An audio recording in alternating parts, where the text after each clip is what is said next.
Okay, so we'll go through the questions. Uh, Sent out some advertisements to various groups and just wanted to kind of I didn't know what questions I'd get back in response, but I got some varied, varied questions, some that can be considered, easy, simple, and other ones that were like, ooh, good. I get to do a little bit of studying on this one. And, everything in between, right? All right. Uh, let's begin, shall we? Question 1. What are your stances on universalism and other heathen organizations? Well, right. Well, first, I recognize that many people find meaning and comfort in universalist faiths. Um, it's easy. It reaches people on an emotional level when they're searching. It provides comfort when people feel lost. And who doesn't want to feel accepted or feel like they matter? We all want to feel accepted and we all want to feel like we matter. Um, we all want nicely packaged answers to give us purpose and direction, right?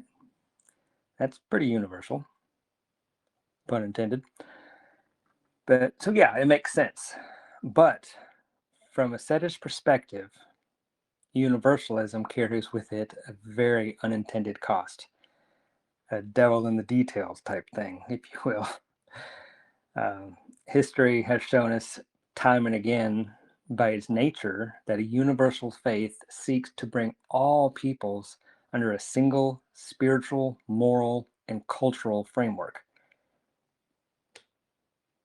And there's a danger in that, because to do so, it must override the distinctions that make each culture, tribe, and race unique.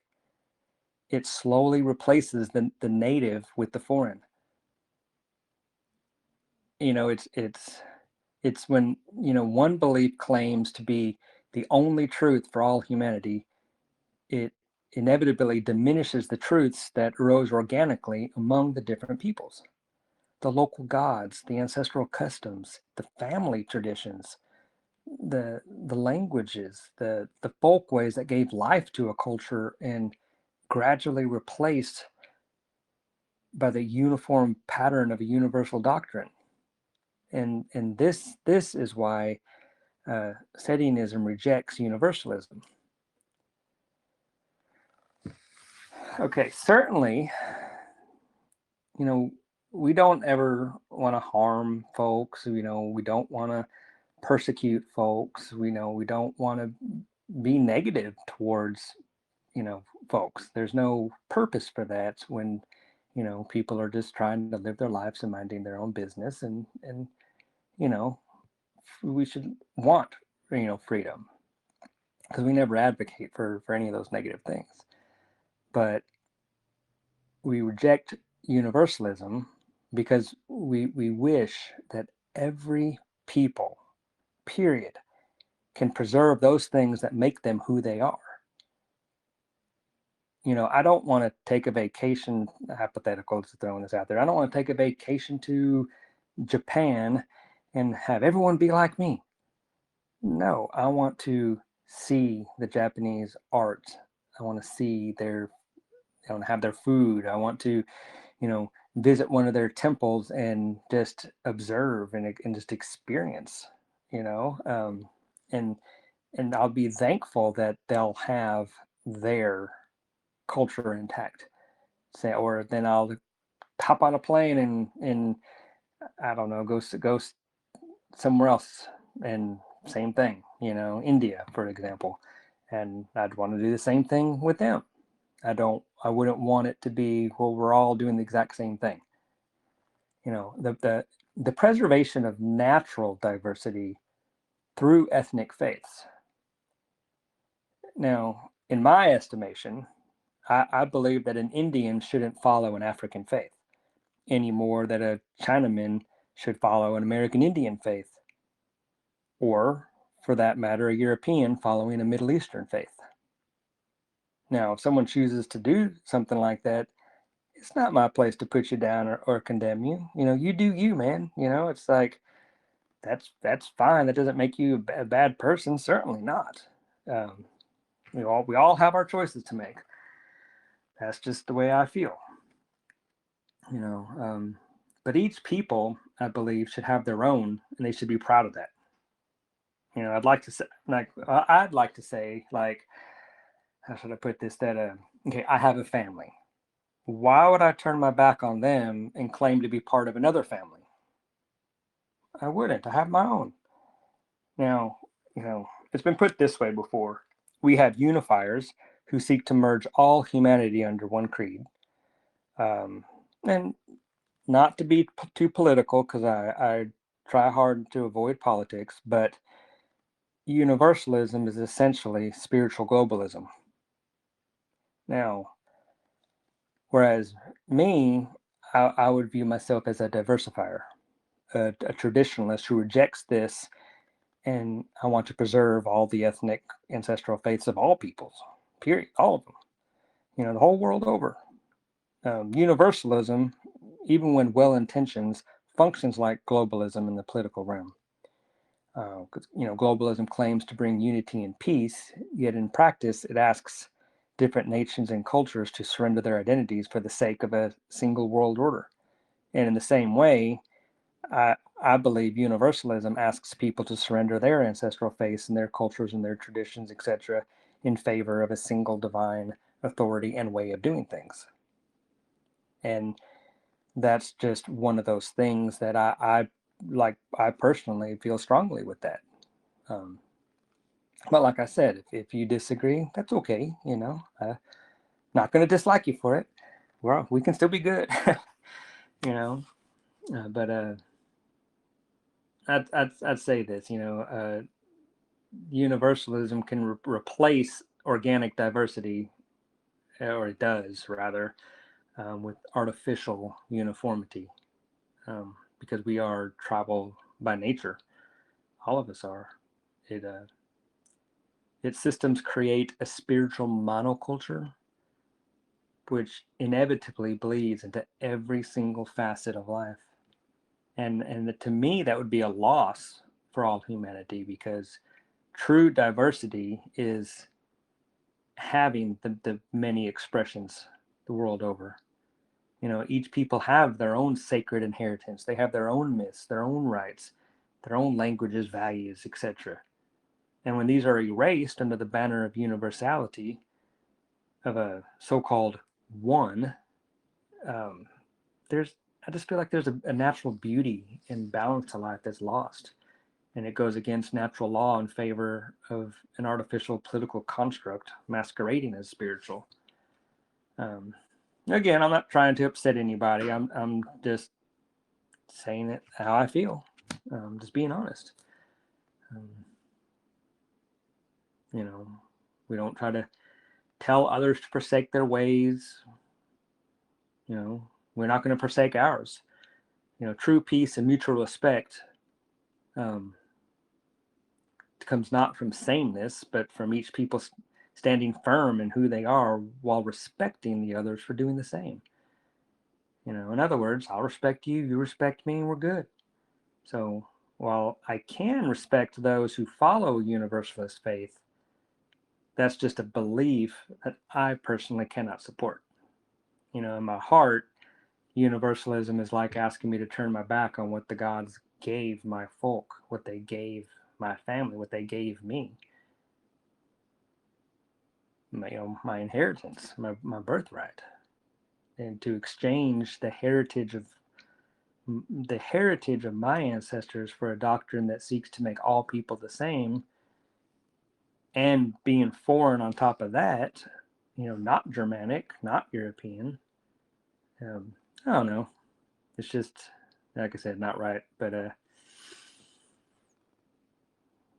I do believe that the Sedish path is to honor differences as sacred and to preserve our own traditions out of gratitude. But I'll move on. I'll move on here. Um, in relation to this, though, I want to close this question, I do want to talk about folkishness and what it is. To be folkish is that's a word, uh, at least within heathen circles, that's talked about a lot. You know, folkish versus universalist. All right. Um, Simply put, to be folkish is to practice the traditional faith of your folk, which includes a specific culture. And I want to add that today, most use the term from the modern German Volkisch, and that carries very strong race based connotations. But ultimately, I don't believe that this is the correct definition, which, as I said, is the practice. The definition, what I'm saying, the correct definition, folkishness is the practice of traditional ethnic faith. So I would say that folkish individuals have to ask, are they religion first or race first? And this is an important distinction, because if it's race first, then you open the doors to allow chaos, degeneracy, for the racial aspect to trump the religious aspect. Because it's like race first, where so it's like, okay, well, what you believe is not as important as your race, and I can't agree with that, because if it's religion first, then it allows for a strong and solid foundation upon which to build. Because when you have a group that's established religion first, then you're going to have higher standards. You'll have established morals, expected virtues, you'll have laws, you'll have an authoritative hierarchy. Now, of course, those who are religion first, as all religions have this prerogative, they can allow or not allow whomever they want or don't want into the group. So your membership requirements can be, what it is. That's normal. That's to be expected. If one doesn't like it, they find another group. It's kind of like what I've heard a lot of us Gen Xers say. You're flipping the channels on TV and don't just get all offended at something. If you don't like it, turn the channel. Problem solved. But ultimately that is tribalism, where each group forms their membership criteria, and to our core, all humans are naturally tribalist. But I will clarify, heathenry is an ethnic Germanic faith. So take that for what you will.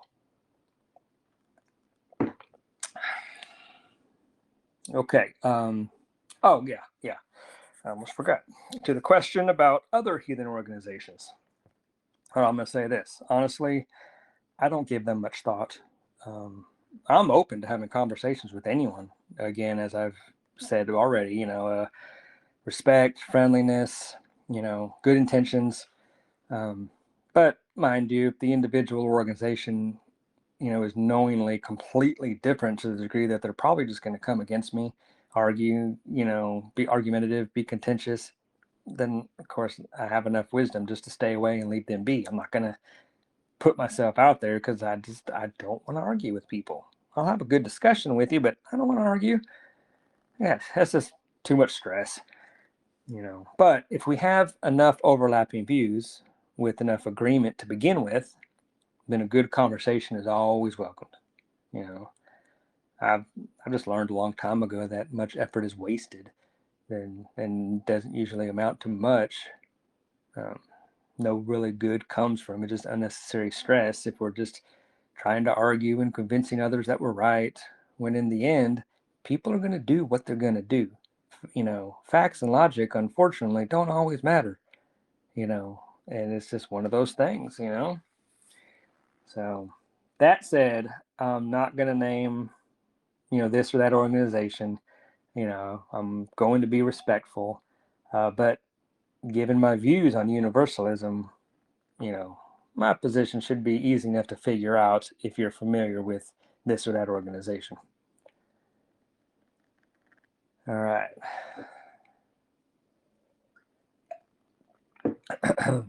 Okay, question 2. I'm not heathen, but I'm very curious about what modern heathenry actually looks like for y'all. All right, this is a much, much better one. Okay, in light of my earlier comments, my backstory and how I got where I'm at, discovering my ancestral faith, how it you know,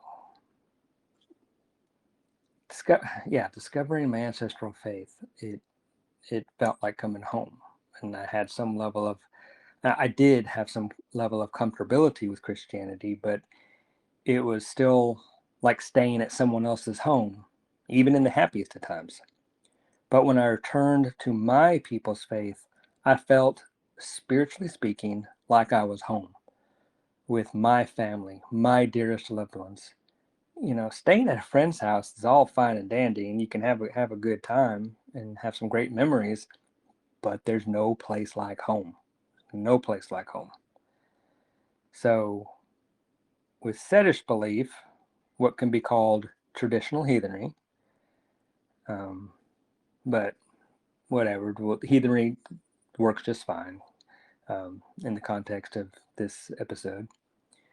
Um, it isn't about dressing up or pretending to be a Viking. That's just Hollywood LARPing, and honestly, yeah, it's pretty cringe. Um, Heathenry is about family, living close to your people, living close to nature, close to the gods. It's the old religion of our ancestors that we're living today. You know, we're just normal people doing normal things and are religious and hold spirituality near and dear to our heart. We see the divine woven into every aspect of life, if you will. And in that sense, it's no different than other religions. But our ancestors called it Ad Forn Seether, the old custom. It's a it's a faith not invented by people, but as the oldest European faith since before recorded history.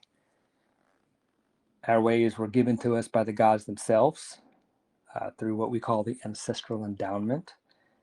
It's a sacred inheritance. We have divine laws, virtues, duties that's meant to keep our folk and our world in balance. But what does it look like today? That is the question. Um, we seek to live by the same principles that our ancestors lived by. Um, we have the Sedish tenets, which are our core statements of belief. We're strict theists. We believe that our gods and goddesses are real, literal beings within the natural universe. They're not archetypes. They're not just stories, but they're, real deities. We believe that creation is filled with order, and there is a lot of good in the universe, and order. And the big thing is that there's chaos and there's order, and we try to emulate the gods in the sense that the gods strive to bring order out of, or take chaos and bring order to it, and we try to do the same thing. It's our duty to preserve our culture, to live in truth, to honor divine law, and to pass on what was given to us. But it is more than a belief system. It is a way of life that guides everything from how we worship, how we interact with each other, and how we raise our children. I'll say this to better understand. I recommend these books. Of course, all of them are by the Ronin Society. There's the Odinist Edda, the Avinrunar books 1 and 2, and the Avinlugar. They cover the lore, the rituals, and the law of our faith. Now, that's a lot of reading, mind you, so if you want something short and quick, then I'd recommend the Setian Handbook.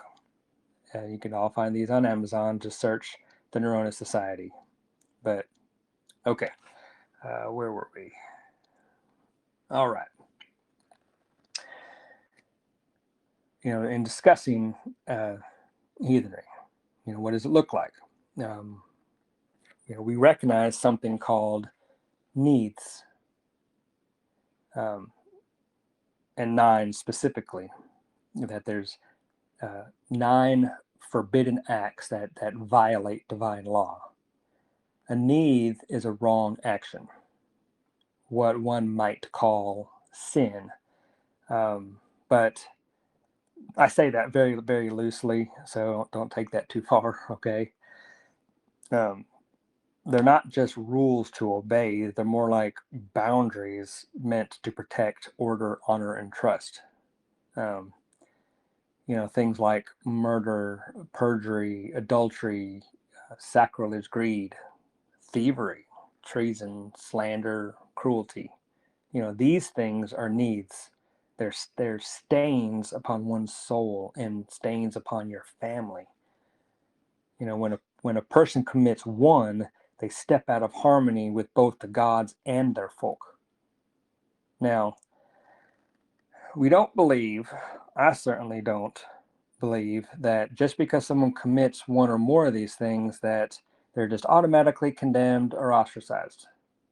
There's Sedianism is a faith of atonement. It's a faith of second chances. And this is important. A common saying is, we are our deeds. That's something that is said a lot. And it's true, we are. Atonement is not through confession nor forgiveness given to you by a priest, but it's through the actions of the one who did the wrong. Atonement comes by restoring balance, or attempting earnestly and sincerely to restore balance. It's through deeds that correct what was broken. It's up to us to make things right by standing up, facing the consequences, and trying to live better, getting over yourself, and just make things right. That's not complicated, through truth, courage, hard work, and sometimes a lot of time, that stain can be removed. That's real atonement.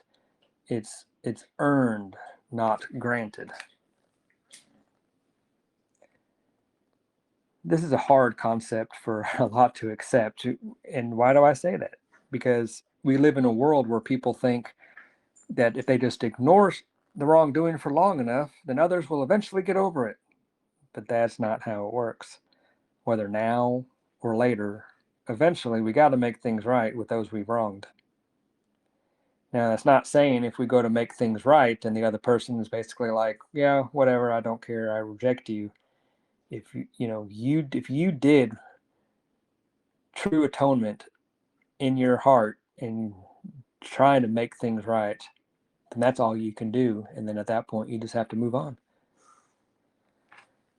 And speaking of moving on, we believe in an afterlife, but it's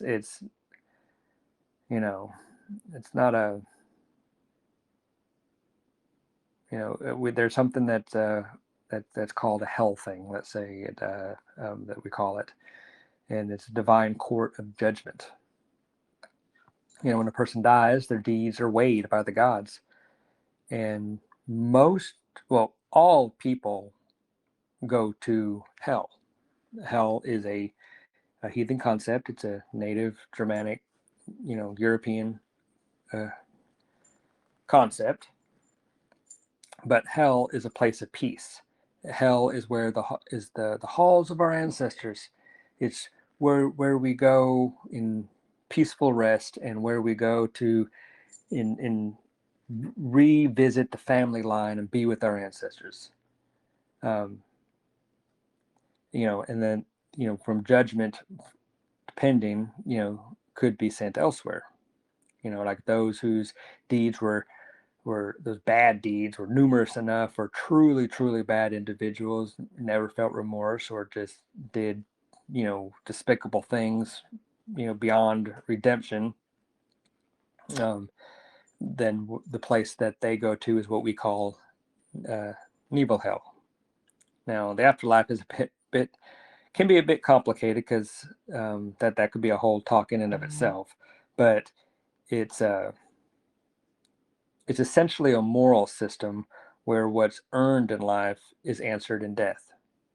Now, we have what we call a Fylgja, what one might call our guardian spirit. But now, what is Fylgja? What's the name mean? It means follower.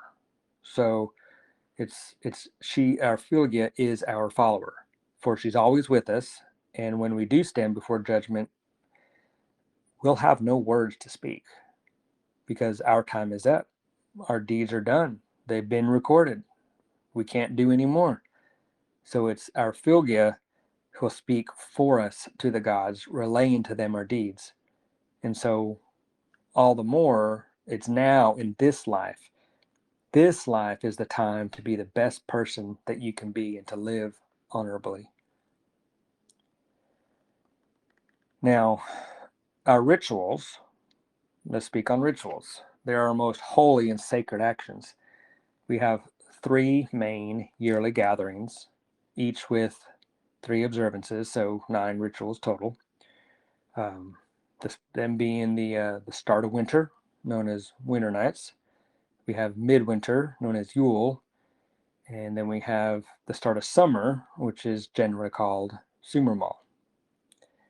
And these festivities, we call them Veslas.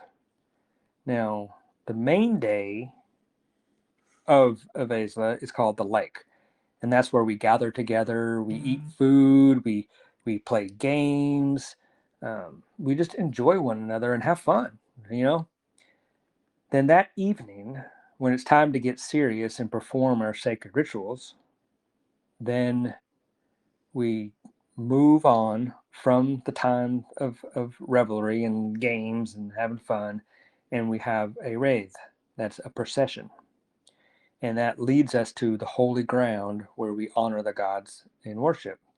And this we call bloat, where we offer the gods our gifts within a helps and a needs scenario. We ask for help against the great calamities that befall us. And like those things would be like,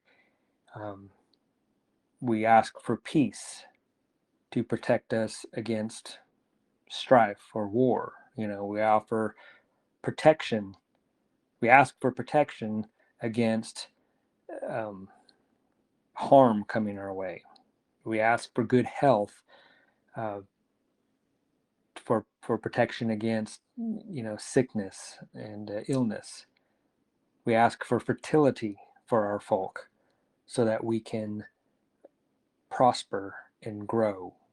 So ask for fertility against the infertility of the destruction of our folk. Now, moving on, family is at the heart of our faith. They are always on our mind, and everything we do is for them. Heathenry at its core, and I've said this numerous times in the course of this episode, it's an ancestral faith. We honor the ancestries because they're our family. The reason why we're here, and one day we'll be the ancestors of those who come after us. But,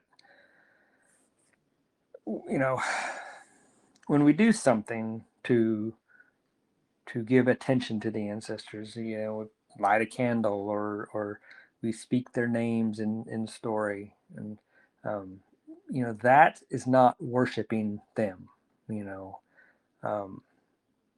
one sense of the word.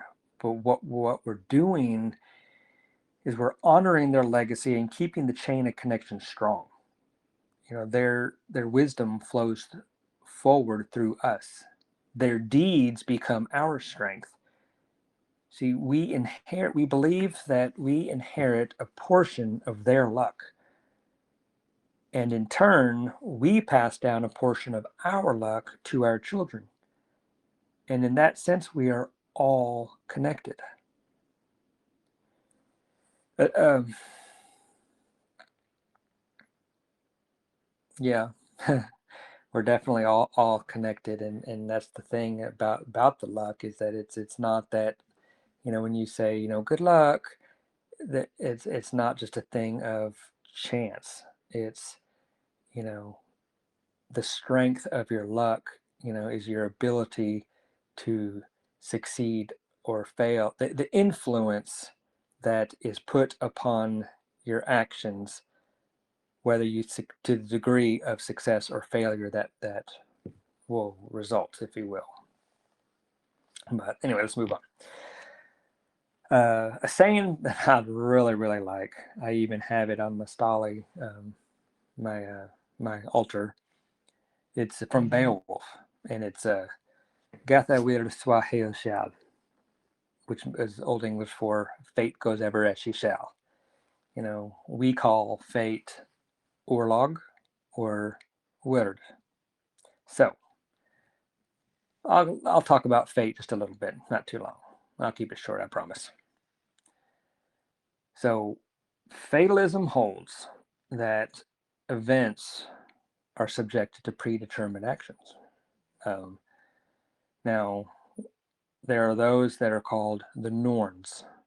Okay, the Norns are certain higher powers that are above the gods. Okay, they established laws, they allotted life, and they established fate. You see, fate and prophecy pervades our religion. We affirm that fate is natural law, and natural law is a very real thing. There's no radical free will, as they say.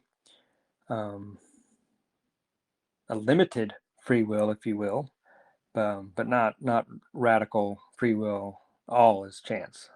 Not everything is determined by us and our power. Think of it like this, okay? We're playing a game. We are playing a game of chess with a grand chess master, like world champion, okay? And in this game, of course, we acknowledge the predetermined nature of the game's rules, right? You can't play outside the rules, and so therefore, we have limited choices in the moves that we're able to make because we're restricted by those rules, right? But even so, the the players retain a limited autonomy and limited decision making. But even under the constraints of those rules, we still have the freedom to select moves and devise strategies. Now, that there's going to be external factors and opponent moves and things of that nature that will influence the game, right? But our choices and decisions still carry significance and shape the game's happenings, despite the fact that the final outcome is predetermined. All right, fate has determined something; it's going to happen no matter what we do, and that's why I'm using the example of a grandmaster, because they're going to be so good they'll beat us at chess no matter what. But like I said, just an example. But in the end, anyway, in this chess game we call life, we do the best we can with what we have. And, we don't know what is fated and what isn't. And trying to figure it out, well, I'll just stop you right there and say, don't. You're not going to be able to figure it out. So we treat the past, everything that happened in the past, as if it was fated to be so. In the future, whether it's this, that, or the other is fated or isn't, well, we don't know. So we treat the future as if it isn't. And then that puts it right back to we are our deeds. All right. Just do the best you can. Try to be the best that you can be. Now, heathenry isn't a salvation faith.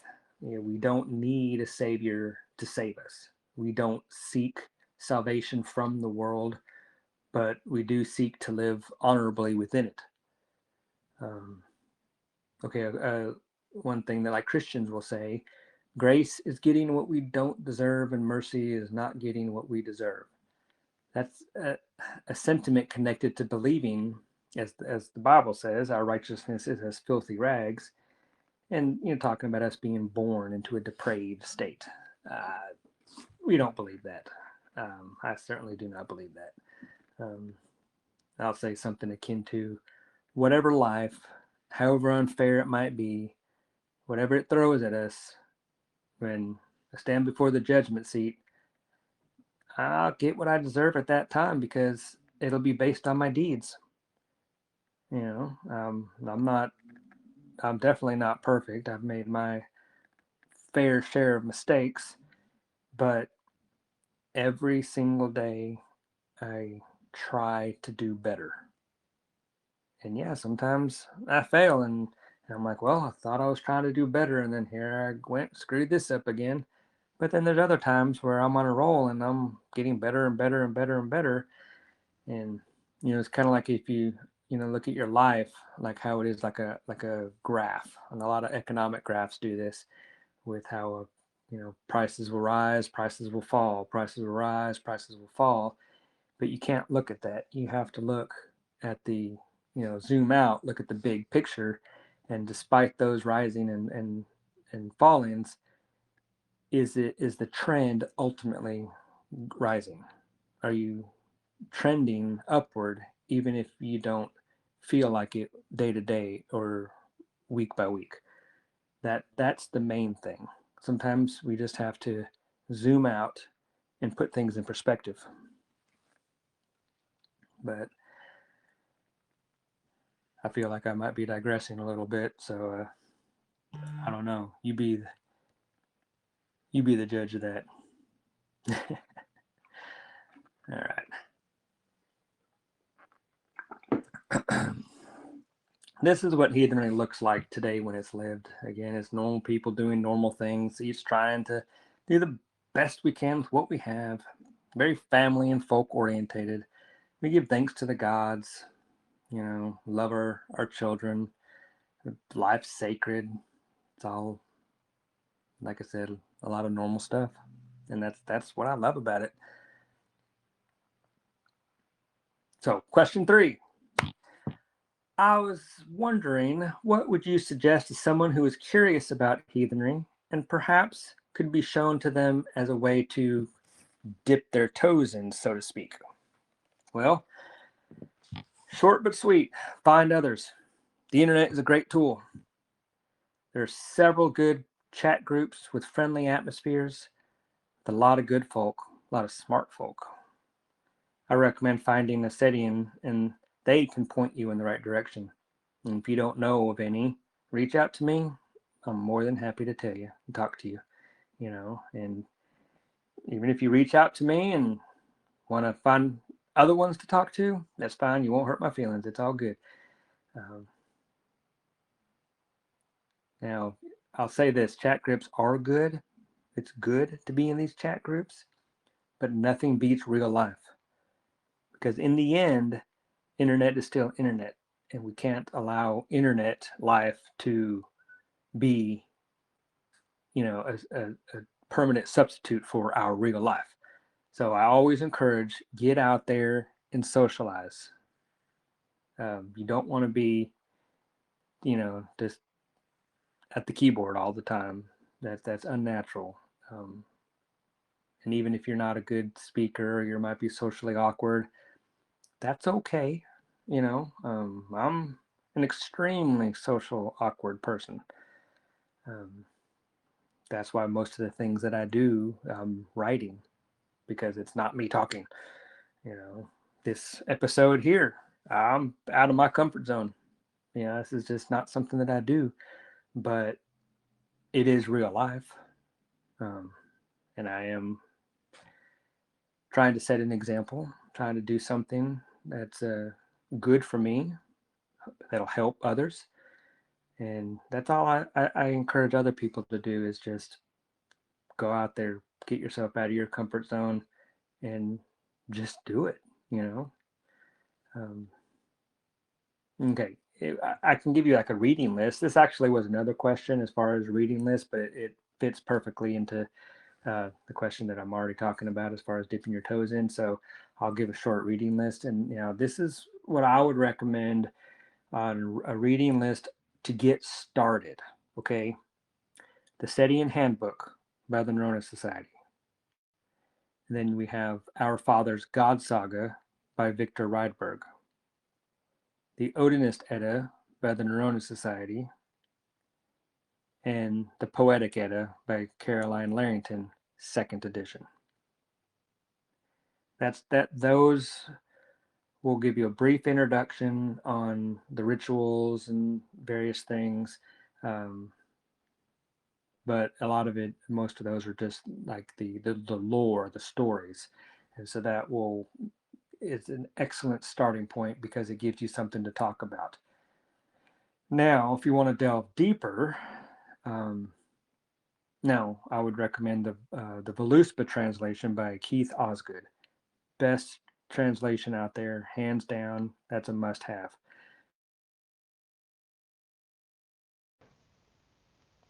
Hold on one second. Let's see. Check my.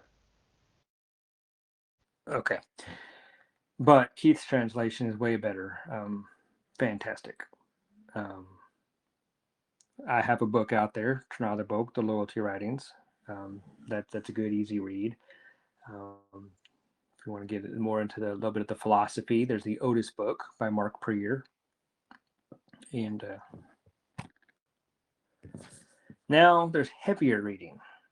The heavier reading would be Victor Rydberg's Investigations into Germanic Mythology, the Avenrunar books 1 and 2, and the Avenluger, which I mentioned those before, but those are deeper level, heavier reading.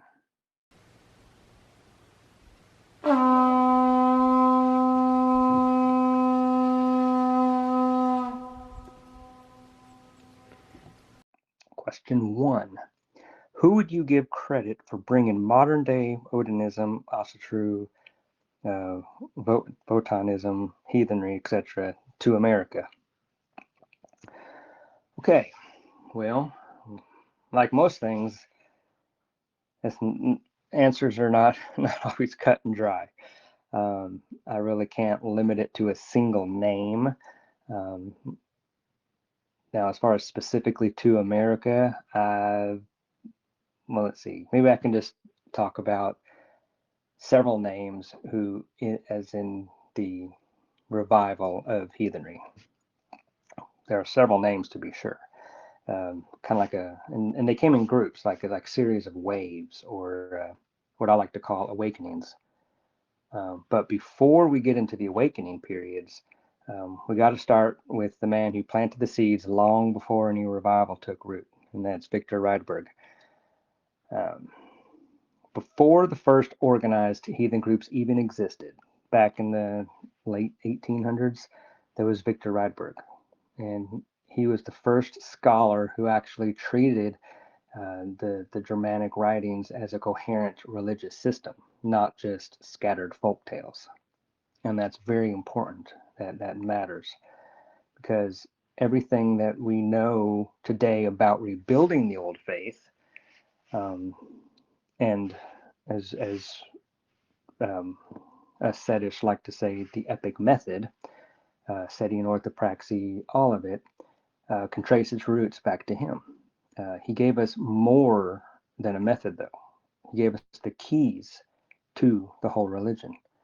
I'm not saying every answer, but the keys that enable us to open the doors to more doors, if you will, and so on and so forth.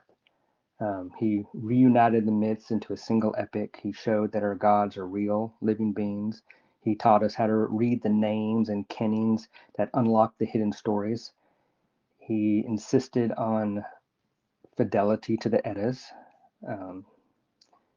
He restored the Indo-European context, defended the ancestral worldview from foreign theories, and ultimately laid the philosophical structure that Setian law and ritual rest upon today. without Rydberg, the modern restoration, possibly you can make an argument that it wouldn't exist. So in a sense, Rydberg is not part of the First Awakening, but you could say he's the man who planted the seed to that shade tree that we are beginning to enjoy today. But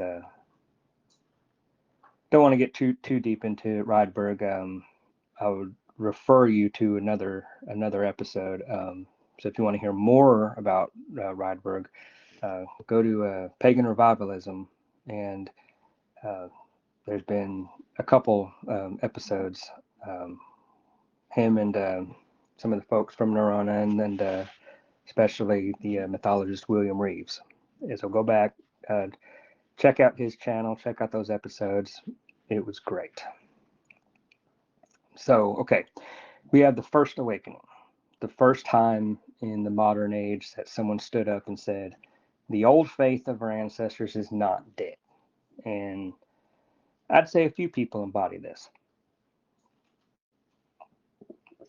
Excuse me. Okay, we got Alexander Rudd Mills. Sorry, forgive me, gotta catch in my throat. Okay, in 1936, he founded the Anglican Church of Odin in Australia. Now, he wasn't American, but his writings made their way here. And he was the first modern person to put Odinism into a formal religious structure. Primitive in some ways, sure, but he broke ground that no one else dared to touch at the time. And then we have Elsa Christensen. Elsa is really the first one to put heathenry on American soil in a recognizable way. In 1969, she founded the Odinist Fellowship, and through her newsletters, correspondence networks, prison outreach, she brought heathenry into public awareness, and this was long before the internet age. She really was the first person, to plant heathenry firmly onto American soil in a structured and community-orientated way. A lot of early American heathens found their way because of Elsa. But to add another name, we do need to mention Sveinbjorn Beinteinsson in Iceland. In 1972, he revived the Ásatrúarfélagið, if I'm pronouncing that correctly. But we just say the Ásatrú Fellowship, and but that was a huge thing. The exact beliefs aside, it made a statement, and it showed the world that our native religion could exist openly and legitimately again, because he established it legally, made it official, and that gave heathenry credibility.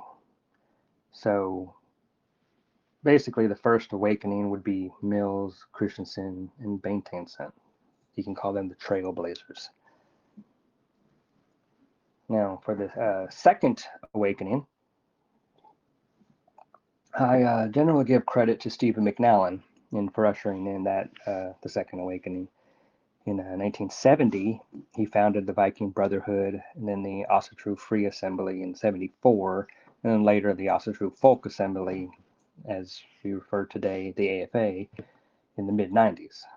Now, McNallen didn't just talk about Ásatrú or simply spread information about it, but he did some great things in establishing successful organizations, very, very community-minded. He took heathenry national.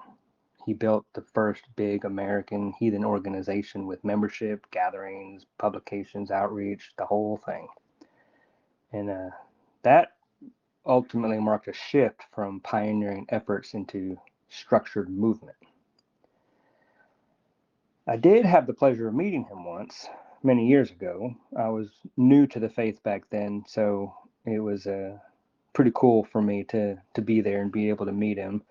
and participate in the bloat that he led. And of course, at that time, like I said, I was very new and I didn't really know much, so I didn't really talk a whole lot, but I listened a lot and was just trying to soak everything in, but we did speak. We didn't have a long conversation, but during our brief conversation, I did walk away viewing him as a very nice and genuine man, and I very much enjoyed his company. But continuing on, now, reluctantly, but because of his contributions, the other name I'd include would be Stephen Flowers, sometimes known as Edward Thorson.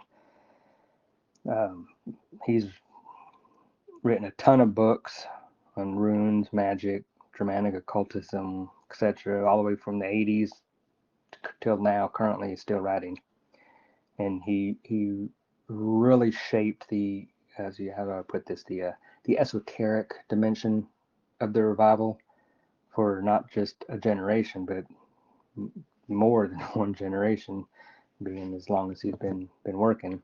But I don't want to say much, but I'm just going to say I'd advise extreme and strong caution and hesitation when reading his work, as many of the ideas and things that he promotes are not grounded in native Germanic elements, and they're grounded in what's called the left-hand path. For lack of a better term, the dark side, if you will. And that's not something that I want to touch, and I don't encourage anyone else to go down that path. But regardless, agreement or disagreement, taking the good with the bad, he did widen the scope of heathenry and brought interest to a lot of people, and he did make an impact. But to avoid digressing, and I want to point to a positive. Okay, check out the Sacred Stew episode, because they get into this a lot, and it was a very, very good episode.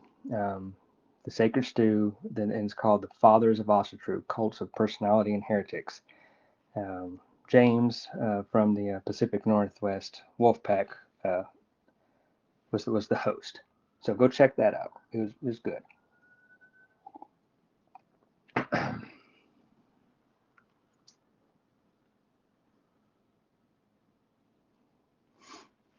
Okay, let's see. So if the seeds are planted with Rydberg, you could look at heathenry at that time was in the womb, and then look at the first awakening as heathenry was an infant, and then the second awakening, growing, maturing, that's childhood, and now we're entering our third awakening, and you can look at that as heathenry is now a young adult. All right, we have our independence, and we're learning, we're growing, we're better than what we were yesterday, and better than the day before, because we're learning from our mistakes, and we're out there in the world, and we're doing our thing. Third awakening, and this is something that a lot of people, when they think of where we're at in heathenry, a lot of people seem to be, I don't, for lack of a better term, stuck in the second awakening. But we're actually in the third, the way I see it. It's the first truly mature, scholarly, and religiously coherent phase of our ancestral faith. And who would I credit? Well, without a doubt, I credit the Neurona Society for ushering in the third great awakening. This is the era where the question changed from how do we revive something to how do we rebuild it correctly. And I'd be remiss if I don't point out Mark Prieur. He's the one that reestablished the Neurona Society. He's the main researcher, and has put forth a ton of just excellent work and research. um,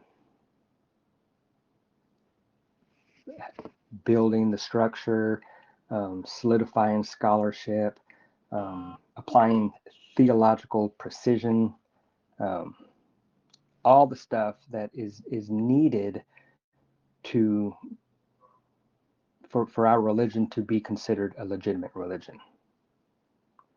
Um, some of the books are the Asatru Edda and soon to be released Al-Runar, the Abin Runar books 1 and 2, the Abin Um, these books turned heathenry from scattered practices into a religion with actual lore. Um, brought it all to, brought not that it didn't exist before, but com- compiled it, worked it, and put it into a package that made it accessible to the public. Ritual, law, fleshed out cosmology, and eschatology, as well as establishing a legitimate research method. As our faith is maturing, and that's the thing that I can't stress enough, is just that it's maturing. You know, like I said, from womb to infancy to childhood to now we're becoming adults. We can now stand tall and strong against any religion. It's right now when it comes to all this and the awakenings, it's such an exciting time to be alive.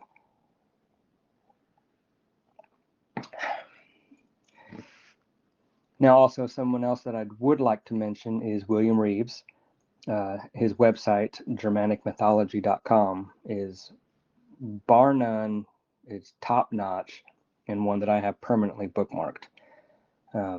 That when you want to look into any type of a research, go to that website and you'll be amazed. He has an excellent article, Going to Hell, The Consequences of a Heathen Life. That's a must-have. An excellent book that should be on everyone's bookshelf, Odin's Wife, Mother Earth in Germanic Mythology. Excellent. Keith Osgood. In my mind, that's heathenry's #1 Old Norse translator and Edic scholar. His linguistic work is phenomenal, and I can confidently say that his Voluspa translation is the best and most accurate version ever written. Then we have Kyle Davis, who has steadily made a name for himself as an everyman Sedish theologian. And he's a guy that can go toe to toe with the best of them. And be on the lookout. He has a book coming out soon, so pay attention and be sure to buy it when it's released.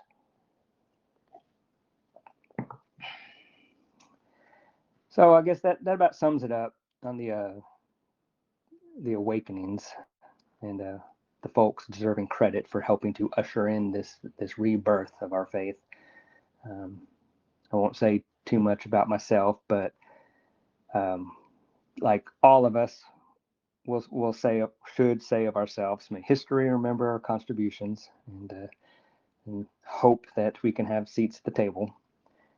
But there may have been more names that I failed to mention, but those who stand upon the shoulders of giants and sit at the table of leaders, we all make our contributions.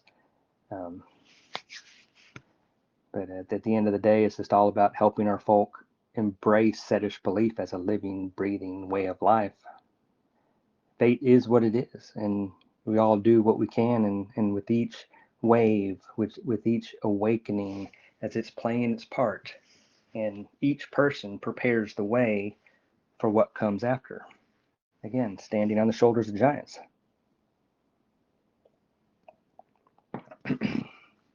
All right, let's see. Question 2 and 3. All right, I'll tackle these together. Let's see. Okay, next questions. Is heathen preferred over pagan? If so, why? And is heathenry and paganism the same or fundamentally different? Well, in short, yes, absolutely. Now, here's how I see it personally. Okay. First, the word heathen is Germanic. Pagan is Latin. And more times than not, I hold the native over the foreign. Um, Ultimately, we're just dealing with words, so it's not. I'm not going to say like it's super important, but that's just like I said. This is my personal preference. Um, but you can look at Old English, Hazen, Old Norse, heathen. Um, you can tell that they're the same words. The word heathen is rooted in the world of our ancestors, the heath, the land, the places where they lived. The families farmed and raised their children and honored the gods and lived the folk ways, the original folksita. So to me, when we say heathen, we're using a word that carries the weight of our own Germanic tongue, uh, our own folk soul. It connects, if you will.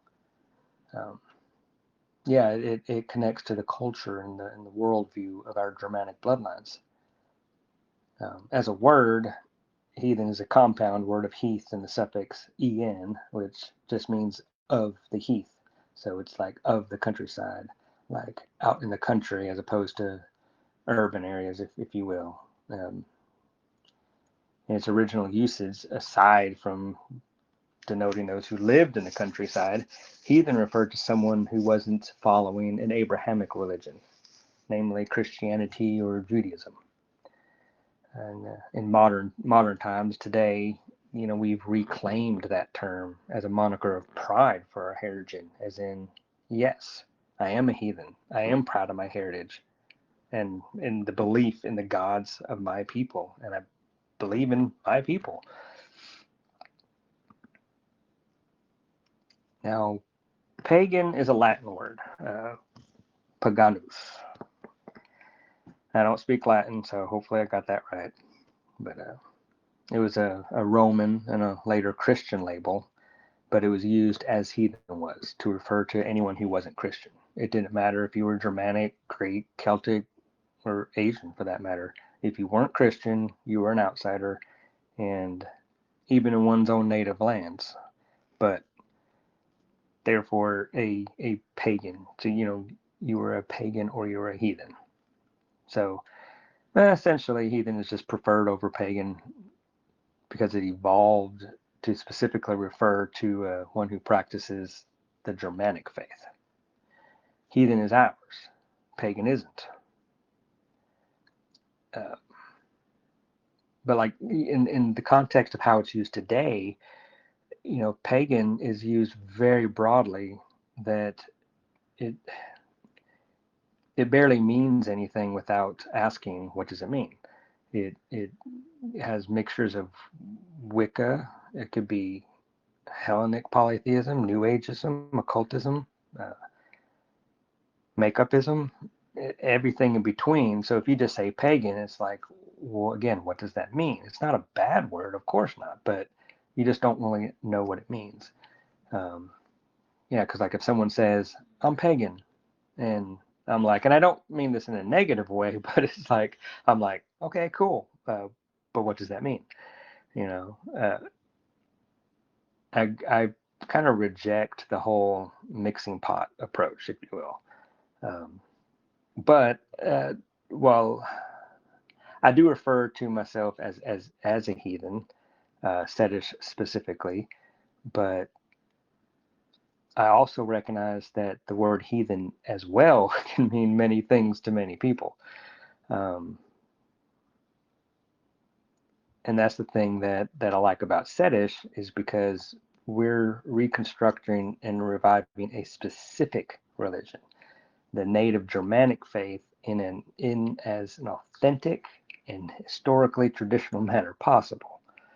Uh, so yeah, heathen is still the preferred usage of our word usage in the general sense, but to be more specific, I go with Sedish.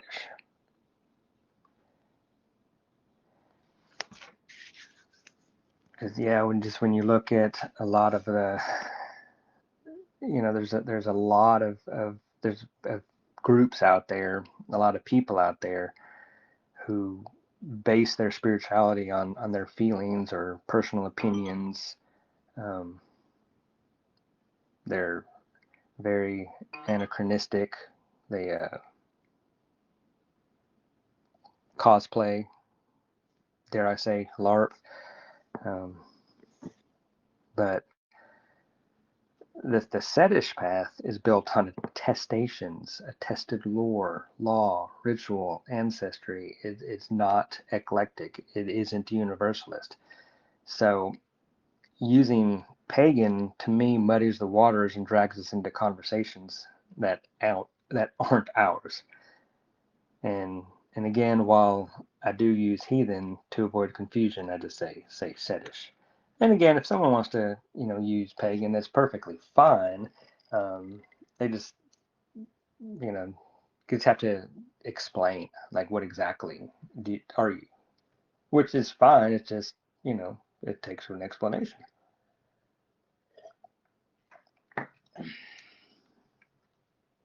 Question 4. Why do heathens seem to exclusively practice Norse? Okay, that's a good one. All right, let's see. Okay, all right. I personally have wrestled with this off and on for a long time.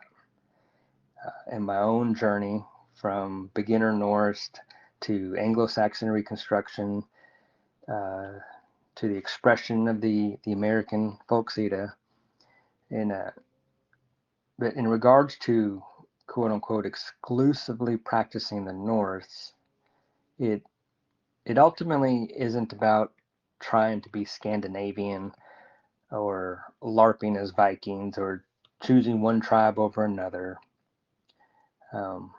So likewise, following the faith isn't about trying to be Anglo-Saxon or anything really. It all comes down to what actually survived the ravages of time. When Europe was Christianized and the Middle Eastern philosophies were spreading throughout the homelands, most of the Germanic religious material, the Anglo-Saxon, the Continental German, the Gothic materials, they were virtually wiped out, destroyed, or overwritten to change the meanings. Whole worlds of lore, rituals, prayers, customs vanished. The Anglo-Saxon sources are virtually non-existent, and the continental sources are fragmentary. But Iceland, the famous Iceland, that is the exception. They converted late, had a noticeable dual faith period, and their geographic isolation kept them relatively safer from the political centers of Europe that was ever seeking to destroy the Germanic people. So, fortunate for us today, the early medieval Icelanders had a strong literary culture. They had some great writers, poets, orators, a very rich culture. They preserved an enormous, a lot of pre-Christian material in their poetry, sagas, and law codes, and what have you.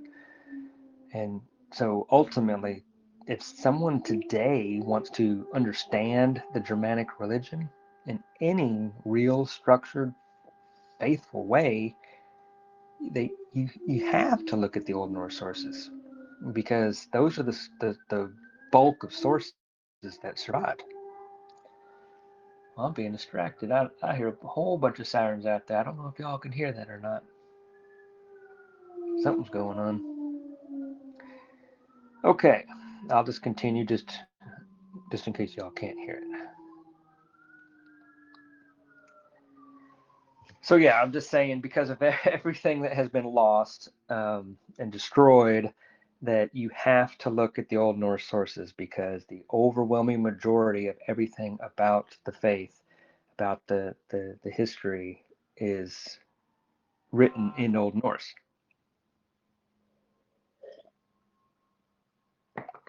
Okay, and that's the key point.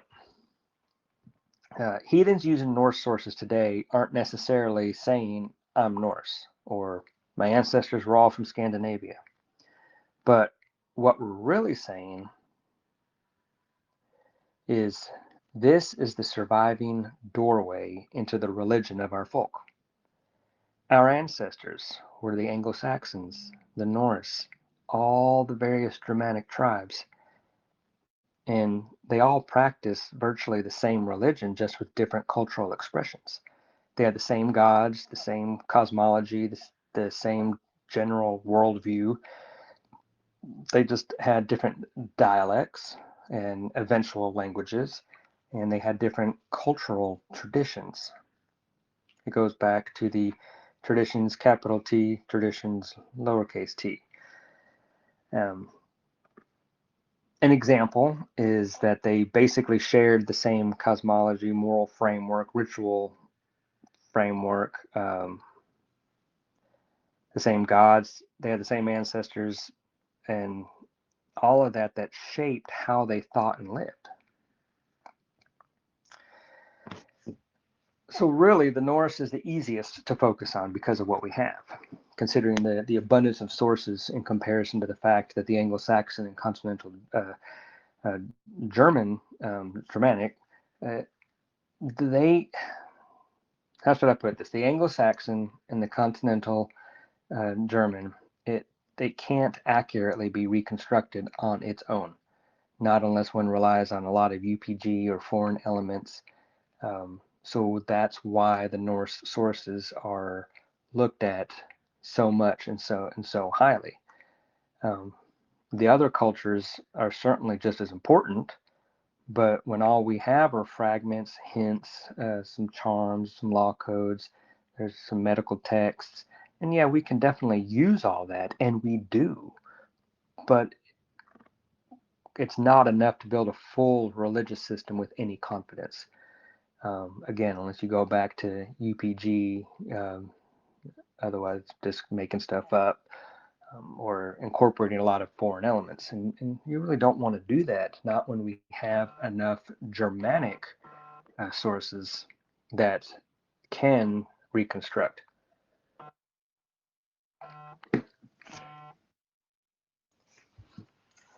So we turn to the Norse text because it allows us to rebuild without having to just make up a lot of stuff. Basically, it's pretty simple. Um, but okay, well, yeah, I should add this too. Pop culture absolutely plays a huge role. The word Norse is everywhere. Movies, TV shows, video games, music, you name it. When the average person, if you say, "Hey, Germanic mythology," what are they going to think of? Vikings. And of course, we've all seen the Vikings TV show, and then there's all that Marvel stuff that I personally don't watch, but a lot of people do. And those things, like Marvel or the Vikings TV show, is where a lot of people jumped on the bandwagon trend. But it should go without saying, but I'll say it anyway. Being in the public eye doesn't mean it's accurate. Yes, a lot of that, like Marvel and Vikings TV show, is cringe. But if the thing is, if that's the doorway that gets someone interested in their heritage, then I say so be it, and I welcome it. Because it's important more than ever that our folk come together and grow. But we're never going to agree on everything, um, and that's okay. Um, but we do need enough uniformity to coalesce as a folk if we're going to have enough strength, discipline, and fortitude to literally survive. And if that means someone got here via Hollywood, or we do embrace the Norse more so than, say, the Anglo-Saxon or German, well, then I think that's worth it. Um, it it's a it's a it's a time in history right now. Our folk are in danger, and our literal survival is at stake. The math alone is cause for worry. But I digress. Don't want to go too far down that train of thought. That's not what this podcast is about. Um, don't want to go too far down that trail. Anyway, that's the truth of it. As I like to always say, fate goes ever as she shall. And with that, if what we have of our sources is what we have, then apparently that's what we need, because fate goes ever as she shall. And so we go with it. Um, we're strong folk.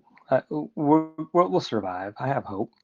Um, but the key that I stress is working together. We have to get over our differences, and we have to work to save our history and ensure that our descendants have more success and more prosperity than we do. Um, it's essential. It's kind of like I've always heard the saying, don't sweat the small stuff, and it's all small stuff. Well, a lot of the infighting with tribal differences at the end of the day are small stuff. Not when you look at the bigger picture of us as a folk and look at us and our religion. Okay, continuing on. Next question. All right, question. I think I can get several in in the next section. Um, Possibly three, five, six. Yeah, five, six, and seven. Okay. How related are the different pagan traditions? If they differ, is that because of culture and ethnicity or something else? And why Norse over the Greek and Roman gods? Okay, so let's see. So, first, when people talk about quote unquote pagan traditions, go back to what I was saying earlier. They're often lumped together: Germanic, Celtic, Baltic, Slavic, Greek, Roman, what have you. And sure, at first glance, on the surface, they might look similar: multiple gods, nature focus element, similar ritual aesthetics, offerings, ancestor veneration. Um, so the question becomes, are they all part of one big thing? And the answer honestly is no. No, well, not in the way that people think, at least. I'll say that. Are there connections? Yes. But those connections go back far into the distant past, into the what's called the Indo-European world. By the time our ancestors emerged as a distinct folk, their religions had already taken up their unique forms, their various expressions, if you will. Think of it like branches from a common root. One tree, many branches. The European folk have a shared proto-heritage, but as the tribes went their separate ways, geography, climate, temperament, bloodlines, fate itself, the will of the gods, and just their lives, it shaped each religion differently, and various external influences as well. So when people say pagan traditions are all related, I have to answer only in the same way that distant cousins are related. There's a shared foundation back in the mists of time, but the expressions have become different enough where the Germanic, Celtic, Baltic, Slavic, Greek, Italic, they have distinct religions and they're distinct peoples. And that's not to mention the racial aspects. So when one says pagan in the European sense, yes, we're all descended from the Indo-European peoples and are therefore related. But we aren't in the context of what I'm speaking of, as far as like I said, the Germanic, Celtic, Baltic, Slavic, Greek, Italic. We aren't one folk. But I say that as in, like, not in the sense of being immediate family. I need to give an example. Okay, think of it like this. Some of us are more closely related than others, and others are more distant related. You have a family reunion once a year, let's say. If an external threat approaches, the related peoples will surely come together as one group and claim the mantle of family. And they will say, yes, we are one folk, and we will defend ourselves. Um, but that doesn't mean that siblings or first cousins are going to treat third, fourth cousins on the same level of loyalty, as they know the degrees of separation is much further. Um, that's how it is with the European peoples. A Germanic and a Celt are much closer than, say, a Germanic and an Italian. But yet, they both do share the same root, and they are of the same family. Just more extent. One is close, whereas one's more extended. If you dig deep enough, you'll see the connections. Now, a quick note about the Indo-European peoples. I won't get too far deep into it, but I will say that they weren't quote unquote one people, one tribe, but they were more likely a few tribes of probably very similar uh, tribes. And through time, migrations, intermarrying, the coalescing and the diverging, and just how reality works as time passes, uh, they eventually separated into those European peoples that I just mentioned a minute ago. Now, religiously, we can argue about the level of European syncretism throughout the millennia, but for heathens specifically, the Germanic faith as we have it, it was the best preserved, and it's the form that has survived as a complete religion.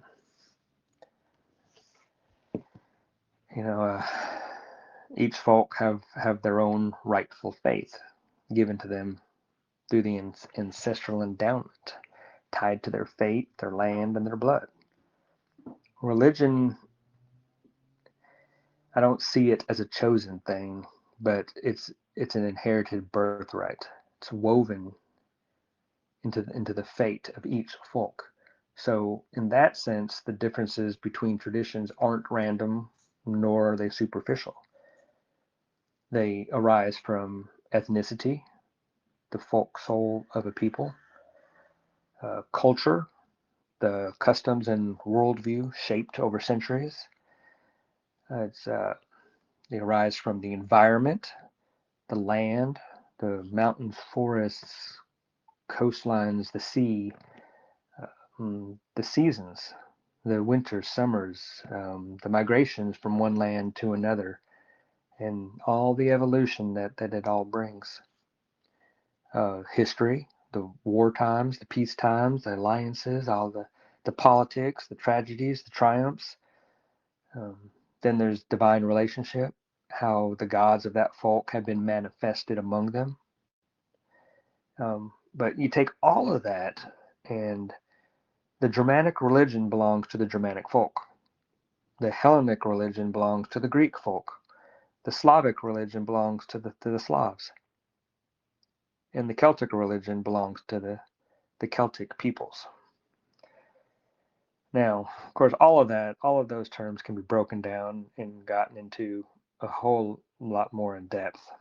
But I'm just barely skimming the surface here, because in order to get into these deeper details, it will take multiple episodes. So I'm just trying to answer these questions that were sent to me in an overview, generalized, brief manner. I'm trying, at least. Anyway, it's about inheritance. It's about order. It's about sacred diversity of the world. It's how fate has lined things out. You see, the problem is that modern people want to, and how should I put this? They want to just flatten everything and to oversimplify, to condense everything.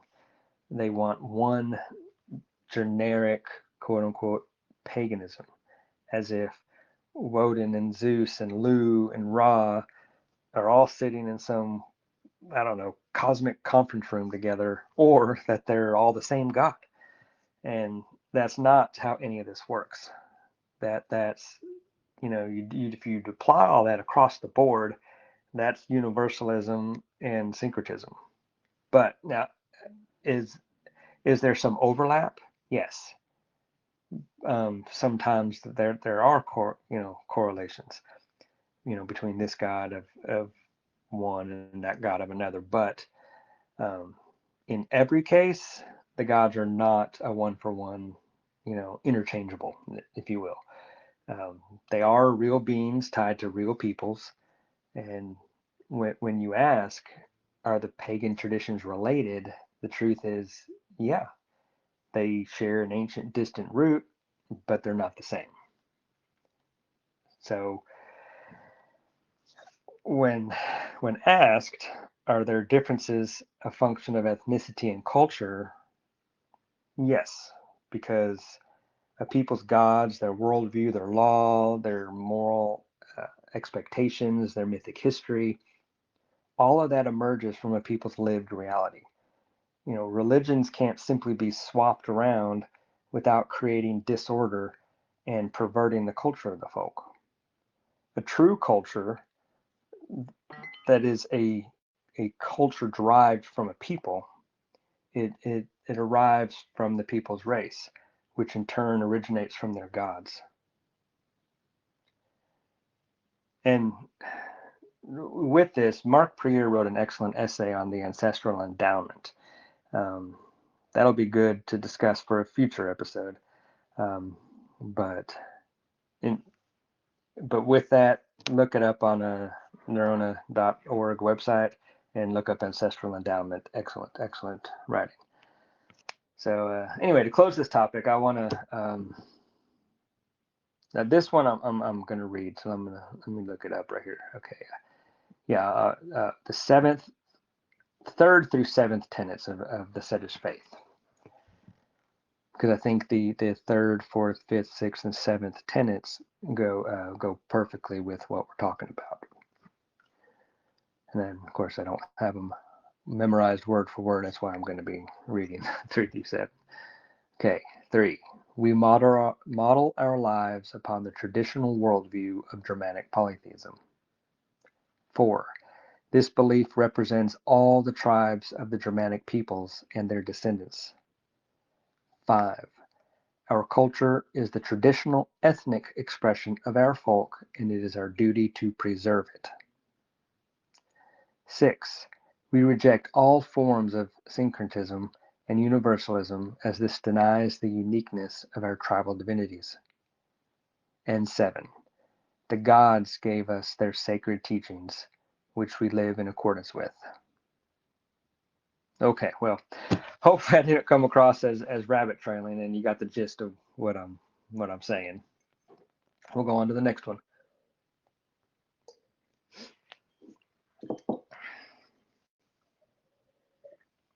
All right, give me some water first. All right. Question 8. Are there any heathens who practice Hellenism? Okay, again, heathen refers to Germanic, which the Greeks are not. So the answer is a hard no. But I haven't met any or know of any in America, to be honest. But I do know that there's a growing movement in Greece with new temples being built and groups forming. But yeah, that's going to be probably the shortest answer that I'll be able to give, because to be honest, I don't know a whole lot. That's one area that I don't really look into. I stick with the Germanic. So, question 9. Do modern heathens believe in the actual origin story? Well, we have an origin story. For sources, I'll point to the Poetic and Younger Eddas, as well as investigations into Germanic mythology by Victor Rydberg, and the Asatru and Odinist Eddas by the Nona Society. So, as it goes, I'm going to say this. it could be an entire episode for me to go through the the the lore on the our origins, but I'm just gonna, for sake of time, I'm just gonna give an overview, and so it'll give the general idea, the general gist of what our origin story is.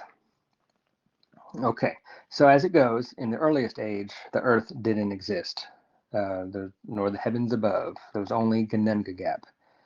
Gununga Gap basically is a was a vast space, a yawning gap, if you will.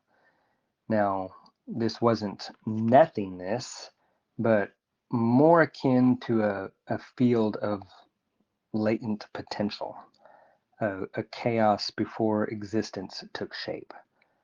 The Germanic creation accounts don't describe a world that emerged, as they say, ex nihilo, out of nothing, but instead one that formed the emergence and structuring of primordial energies. Creation wasn't a spontaneous event, but a structured sequence of transformation in which the latent forces gave rise to ordered reality.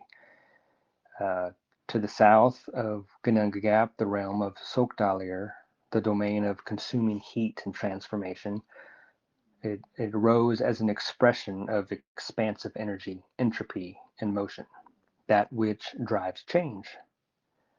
And in contrast, um, in the north, you had Nibelheim, the realm of freezing condensation and inertia, and it acted as a stabilizing counterforce, providing the necessary structure for form to emerge.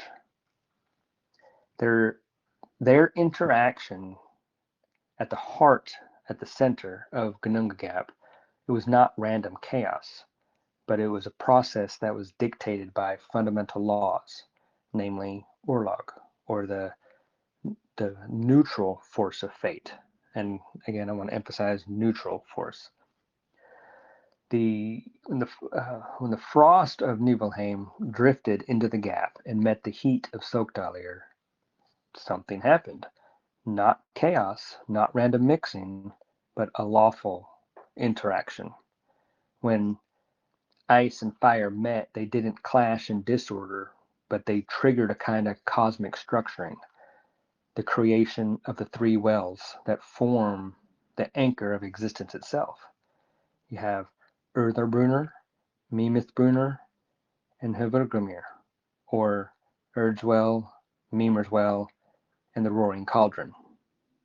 Now, it's typically referred to as wells, but you could also think of it like a spring.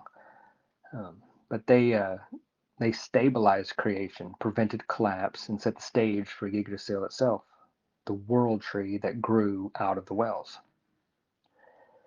So moving on, from the thawing rime, Ymir emerged, the first of the Jotnar, a being of raw and unshaped power and creative force. And alongside him was Althumla, the primordial cow who nourished Ymir. And meanwhile,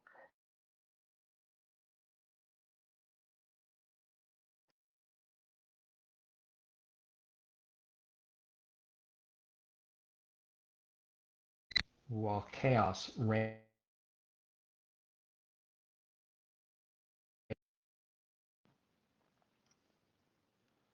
So they sacrificed Ymir, and from his body they shaped the world.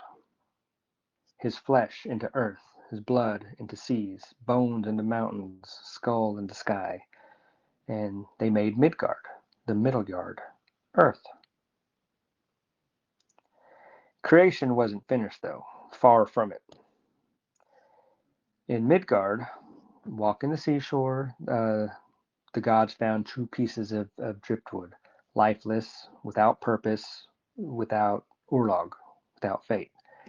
And the gods harnessed and bestowed the divine forces that would become the first man and woman. So Woden gave Ond the breath of life. Hunirve gave Other the inspired mind, thought, will, intent. And Lodervili gave La with Lati and Liturgotha, their blood, form, speech, hearing, sight, the ability to move, the physical gifts, if you will. So, thus, Ask and Embla, the first man and woman, came to be. Like I said, I could go on and on and on, just depending on how deep. But that's the general overview of the origin story.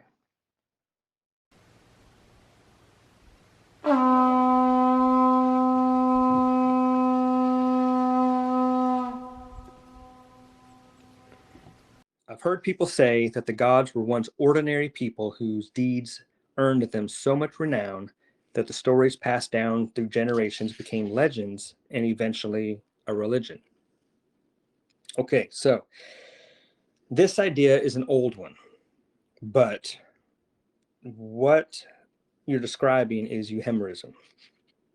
Now, euhemerism, it's named after Euhemerus, a Greek at the court of Cassander, the king of Macedon, and I believe he was around the 3rd century BCE.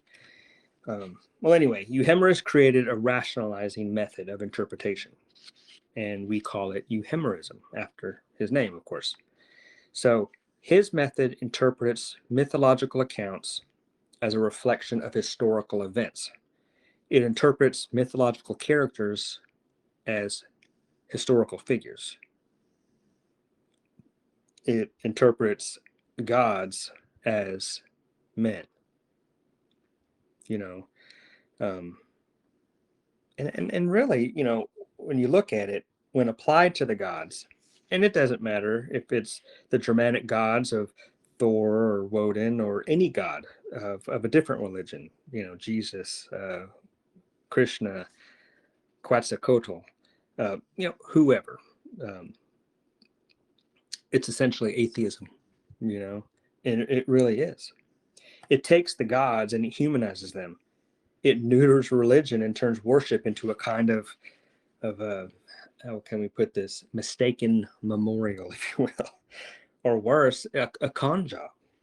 And I mention a con job because that's how it was used and abused by those in political power. Euhemerism is propaganda. It's definitely a propaganda method. Now, after Euhemerus, later in time, the Christian Church, the Catholic Church, but they're still Christian. They used this propaganda to specifically target all religions that weren't this new religion that they were adopting. Well, that is Christianity. Rome sought to convince the people of its power and the sanctity and the legitimacy of this new religion, right? It's a power grab. Control, what every government does, every government. The basic premise is that Rome wasn't only preaching convert because it's true, but they were also reshaping the narrative. And in doing this, Rome looked inevitable. Rome looked unstoppable. Rome looked superior and holy. At the same time of making the native and ancient religions look weak, foolish, or even morally suspect. The message was Rome is strong, Rome is right, Rome is sacred. Therefore, Rome should be obeyed, and its religion should replace yours, because you're wrong and we're right. This is an early example of globalism. It's an example of the push for the New World Order, the one world government, where Big Brother is worshipped and obeyed by whatever means, overt or covert. Rome's power became evidence of God's favor. And then Christianity becomes the moral seal upon Rome's rule. See, in this method, the shift of, like they weren't really gods. They were outstanding humans whose renown spread until people treated them more like gods than men. You know, as we've seen in modern times, it only takes about 3 generations for a people to forget their history and be conquered. And just think, Rome was going at this for, centuries. It's been a couple thousand years and this propaganda is still continuing. Just think of what it does to the minds of our folk generation after generation. This step of placing doubt of the divine into a person's mind, it matters because once you accept it, the contest is over. You're no longer comparing religions. You're comparing a true religion against a human mistake. Then, then after that, the gods can easily be viewed as deceivers, as men who tricked others into worshiping them. Euhemerism is a psychological weapon implemented to shift the Overton window. Now, for those of you who don't know what the Overton window is, it refers to a range of topics and arguments that most people consider acceptable, right, at any given time. Well, Euhemerism repackages the history of our folk in a way that makes our native ways in history look primitive, and the Roman Christian world look educated and legitimate.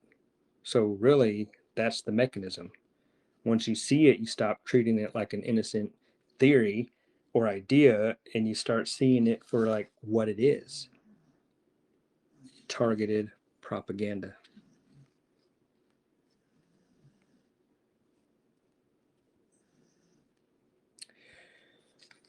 Okay, let's look at the next one.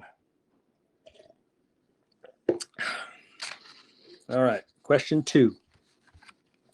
The societal framework that once supported Asir worship, that is tribal law, kinship bonds, ritual allowances, polytheistic default, metaphysical understanding, etc., that no longer exists. Even the most ardent and honest Reconstructionist is involved in value-laden act of selecting authentic practices and beliefs. Things aren't liked. The things that aren't liked, things that can no longer be done, and the incompleteness of ancestral understanding. With that said, who determines what is heretical and what is condoned? Who is right and who is wrong? Who gets to draw the line? This is the perennial problem with any reconstruction, whether it be Protestant, Jews, or even Shintos. Okay, that was a long question. All right. So let's see. When people ask, who decides what's heretical and what's condoned, right? What they're really asking is, where does authority live when the old world that carried that faith is gone, right? Okay, so yes, the tribal societal structure that once held the right steady was fractured. It then disappeared for a long time. But now, over the last century, it's emerging anew. It's having been reborn. In our modern world, within heathendom as a whole, yeah, we're still fractured, despite being in the third awakening.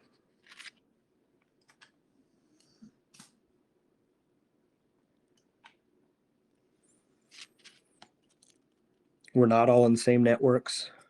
We don't share the same default metaphysics or same unquestioned allowances or the same system of law.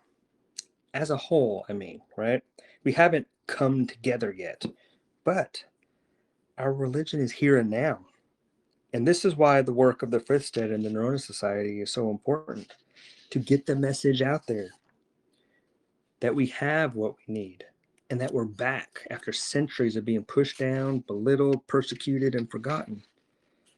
But anyways, there's a danger, because if we're not careful, reconstruction can become invention, and then invention can slide toward a personality cult, which then invariably erases the faith, because then everyone can become their own authority. As I like to say, the Protestant effect. So We know that a line has to be drawn somewhere, and it has to be drawn in a way that preserves the faith of our ancestors. Okay, so the first anchor is that religion is there to bind us to the higher powers and to order.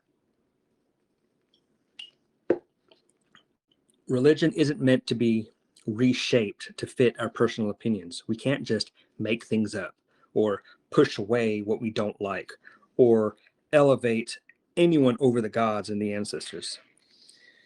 The religion handed down to us by the gods that our ancestors lived and practiced, that is an authority over our personal views. The ways of our ancestors is a continuity that goes back to the gods themselves, and through our ancestors is our lawful inheritance and birthright. Heresy is not what offends someone. Heresy is the breaking of that continuity and replacing our inheritance with the self. Conversely, condoned is not what feels nice or sounds good, but it's what fits the inherited pattern that we get from the sources, or a necessary adaptation when needed, providing that that necessary adaptation doesn't contradict the pattern, right? There's an order to things. Always order, never chaos. The gods are of order, so must we be. Okay, so how do you keep that from being arbitrary? All right, let's get into this. We see an Indo-European pattern where ancestral custom carries shared authority over time, right? So the living stay bound to what the ancestors handed down. In the Greek sources, we have kata ta patria, and that matters because of what it means. Kata ta patria means according to ancestral custom. It shows up not only to approve normal practice, but also when laws to settle disputes. It serves to set the rules. So change happens through a public legal process, going back to the ancient customs, going back to the law, not going according to personal preference, right? So who draws the line? I don't. You don't. Not the guy with the big voice and a microphone. In a proper ancestral religion, the line is drawn by continuity and upheld by an educated and trained authority using a law assembly, or as we say, a thing. This authority is lawfully bound to the gods, the ancestral ways, and our law. And of course, at the thing, you have those who reside over the thing. You also have a law speaker, and the law speaker is just that, to make sure that everything is in line with the law. Now, we need to talk about Frithstead. That's the Germanic way of saying the ancient custom, the kata ta patria. Our Frithstead is grounded in Heimdall. He's our divine culture bringer. He's also called Rig. So let me put it this way. The earliest foundations of authority, definitely not modern preference, but in a divine gift that carried through inherited forms. Frithstead is the worldview that passed down to us. It tells us the pattern of right living. Think of those 50-cent words, orthodoxy and orthopraxy. The way the folk were taught to order life, how to worship, and what our sense of duty is. And in this, it's expected of us to stay true with the ancestors by not turning everything into personal preference, which perverts what has always been. And, this is where Heimdall comes in, because in our lore, he isn't just a god that you mention in passing. He is our original culture bringer, the God who came and taught us what we needed to have a proper social order. So when we say Fornseither, we're talking about a divine endowment, carried through these inherited forms. The gods give, the ancestors keep, and the living, us, we're stewards of this. We are not authors of this.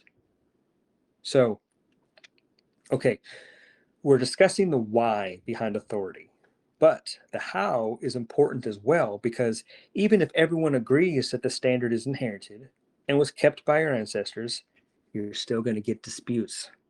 People are still going to disagree about what counts as faithful continuity, what counts as innovation, and what is actually supported by the record, right? And without a procedure to settle those differences, there is no religion. What we're left with are just various factions that are doing so many things that there's no coherence, no structure. There's just so much difference that meaning ceases to be. And most of this liberal world, it seems, believes that we have no culture, that our ancestors had no established societal structure, and definitely did not have a common religion. But that's 100% not true.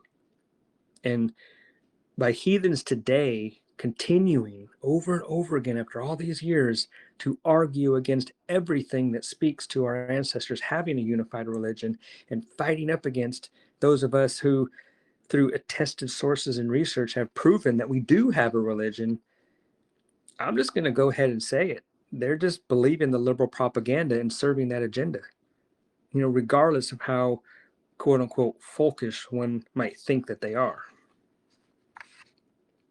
Now, I'm not trying to throw out fighting words here, but this is serious. Our lives are at stake. Our folk, the very existence of our folk is at stake, and it's time to just to get over ourselves and get serious, like for real. Because this type of thinking forces us to remain splintered and divided. It's like slaves who think they're free, or the weak who are convinced they're strong. It's evidence that the divide and conquer tactic has worked. I was in a discussion a couple of years ago with this guy one time, and I mentioned our religion, and his response surprised me. I was taken aback and temporarily just like at a loss for words, and I just didn't know what to say. He mentioned that we don't have a religion, but what we have is a way of life. That bothered me then, and it bothers me now. That I view that as dangerous thinking. At best, it's liberal tainted thinking, but at worst, it's frankly blasphemous, to be honest. We have a religion, and it is our way of life. It is our folksita. It's not an either or, it's both. All right, anyway, so let's get back on track, shall we?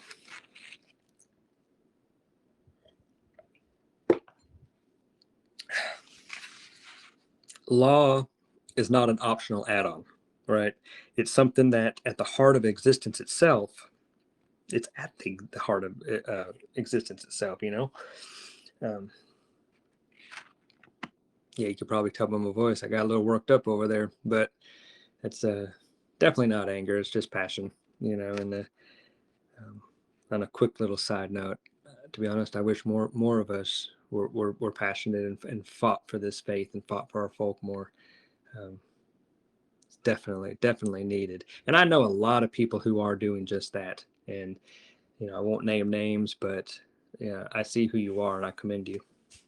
But anyway, back to focus, right? The lore speaks to the gods in their Rockstolor, their judgment seats, at the thing in the legal assembly. assembly, before the making of Midgard, before the making of mankind. A strong theological statement that serves as part of our foundation is this: law isn't a human afterthought. Law is part of cosmic structure. So, quote unquote, anything goes isn't just socially corrosive in this worldview, it's metaphysically false. And the lore isn't shy about enforcement either. It lists disturbing graves and desecrating sacred spaces just as serious as committing murder and adultery or the killing of a child. This tells us that faith is not meant just to be run willy-nilly. It's meant to protect order with the utmost seriousness. Now, if you stop here, you can still run into the modern problem. Okay, I understand that, but we disagree about the sources and about interpretation. So who decides, right? This is where the epic method comes in, because even a legal assembly still needs a standard of evidence. Otherwise, the thing will become a popularity contest. We need rules. We need a methodology. We need a formula. We've established a standard, okay, in the form of a source hierarchy and research discipline, right? This standard criticizes approaches that treat Snorri's Prose Edda as the primary basis and emphasizes that conclusions should be rooted in the highest standard, namely the Poetic Edda and Skaldic poetry. Now, after these, you can use secondary and tertiary sources to add detail, but only in one way. They're allowed to fill in, connect, or clarify, but never contradict the sources that are higher up on the ladder, right? So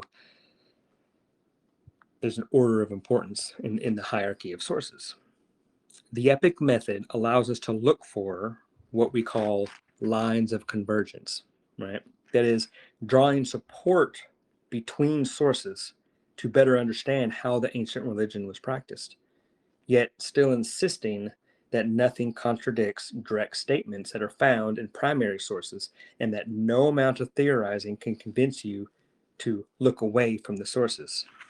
And this, in and of itself, is a form of an anti-cult of personality safeguard. If someone proposes a belief or practice that contradicts the primary sources and it cannot be supported by lines of convergence, then it doesn't matter how emotionally compelling or logical it might be believed to be. It fails the standard. It's outside the faith because it opens the door to allow anyone and everyone to become their own authority. If somebody says, well, I don't like that part, so I reject it, the ancestral endowment, the foreign seether, speaks. You don't get to discard inheritance, period. In the reconstruction process, there will be gaps, but there's a process to fill those gaps, a lawful procedure and established rules of logic, all right? So, who's right and who's wrong? No single person gets to be right in a sense of being unquestionable. In reconstruction, the closest thing to right is what survives under scrutiny within the hierarchy of sources. And what can we carry forward without breaking continuity? And the closest thing to wrong is this: what breaks continuity, what elevates self over source, what cannot be supported, and what changes the foreign seether. This is why we call ourselves Sedish and our religion Sedianism. The Sed being a modern derivation of seether. Hence, Sedish essentially means a follower of the customs. And Sedianism meaning of the customs. So our very name literally connects us to the gods and the ancestors. Traditional heathenry, the ancestral endowment. Now, does Setianism have all the answers? No, because nothing's perfect. But the research methodology and the theological reconstructive efforts, that is the best that heathendom currently has. You know, we all stand upon the shoulders of giants, and I'm proud to be doing my small part as a sedishman, and I'm proud of the others who are doing their part. Each of us carrying the torch of the foreign seether as far as Weird has planned for us.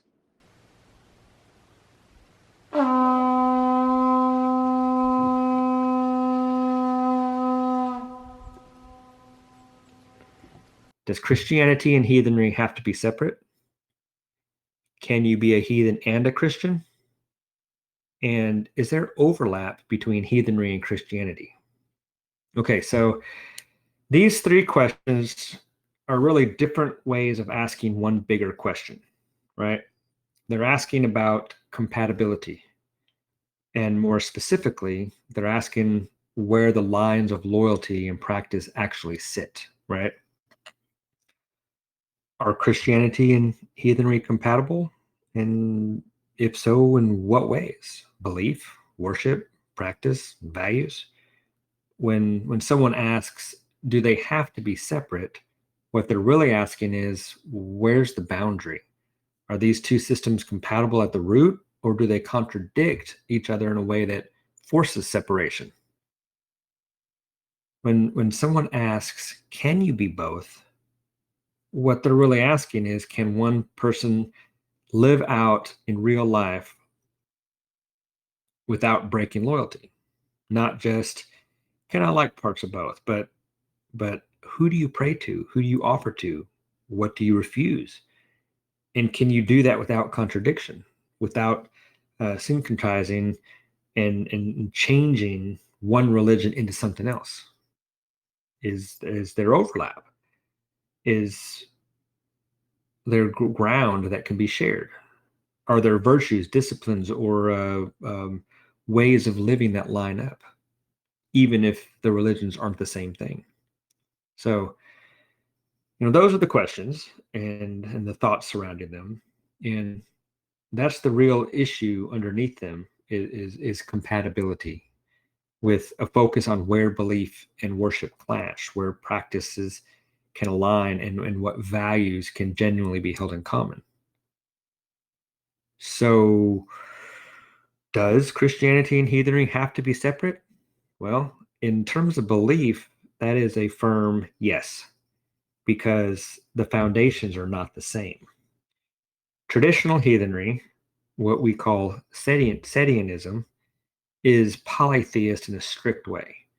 The gods and goddesses are real powers who exist within existence, and the tradition explicitly rejects a singular godhead, and other monotheistic frameworks are very much incompatible with the Germanic faith.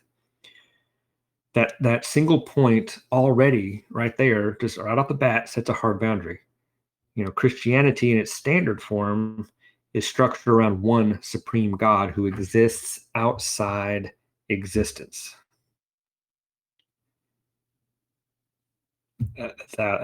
As he's viewed. So if you try to blend the two at a level of belief, who God is, what the divine is, how many divine powers exist, you're not harmonizing, but replacing one foundation with another. And, every house rests upon its foundation. Setianism, traditional heathenry, rejects syncretism, which is the mixing of pantheons, importing foreign religious elements, or turning the faith into a mixed bag of preferences, right? So yes, they are and must be kept distinct in belief and worship. Otherwise, the faith ceases to be, and therefore one cannot be a heathen and a Christian.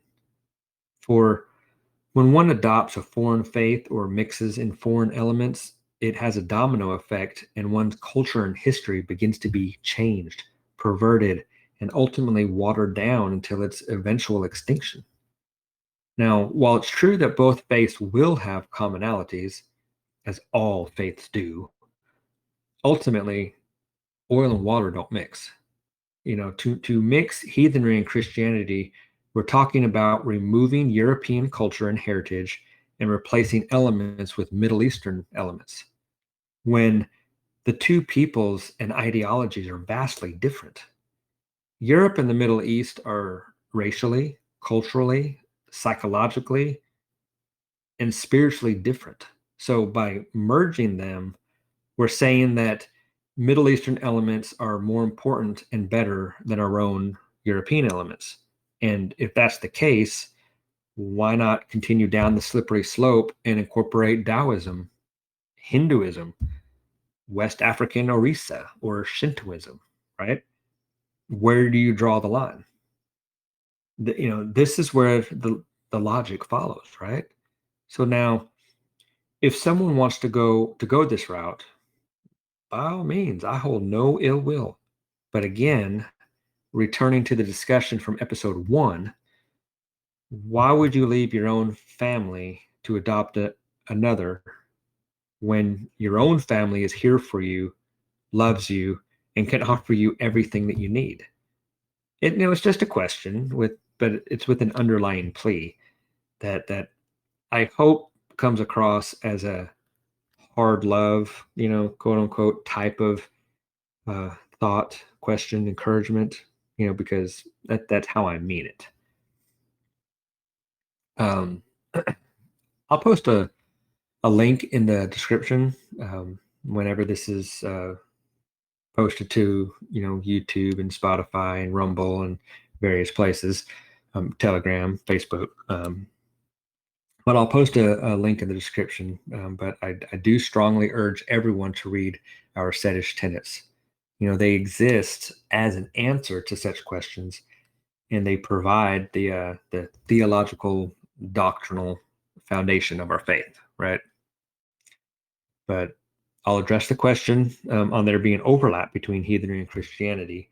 So, yes, there can be overlap in certain values and uh, outward moral instincts, but that overlap does not equal compatibility in a belief or worship, right?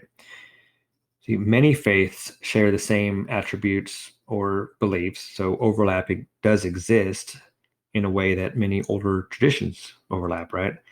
Things like community duty, moral restraint, reverence, sacrifice, the seriousness of oath, standard of conduct, etc. Shared shared human realities create shared moral pressures. We're all human, but shared values doesn't erase conflicting metaphysics. You can respect overlap without confusing it for unity or sameness. You can acknowledge similarities while still keeping your boundaries intact, because your faith is wholly your own, and it is not meant to be diluted into a hybrid,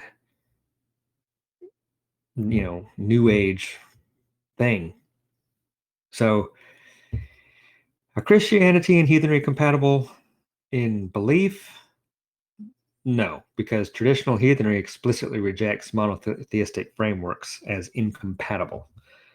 In worship, no, because Setish doctrine explicitly rejects the blending of foreign belief systems, and Christianity demands clear and undivided devotion to the Jewish God.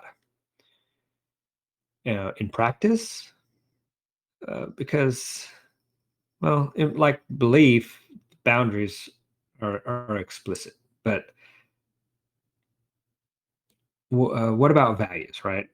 Yes, there can be overlap, but overlap doesn't mean that you merge religions into one life without obvious and evident, contradictions emerging. So, um, it's where am I? Okay, so let me get my thoughts here. Okay, if a person is coming out of Christianity and that happens a lot. It's more and more these days. The setish answer is not hate that religion, because a lot of people, if when they're leaving Christianity or any religion for that matter, they get angry. And we as traditional heathens are very much opposed to anti-Christian reactionism. It's not a good place to be. It's not healthy. Uh, no one needs, no one needs that negativity around them, right? And this goes back to everything we've been talking about on investing in happiness. But one does need to be honest with themselves and not pretend that they can serve two incompatible ideologies and then call it integrity, because truth is built on clarity, right?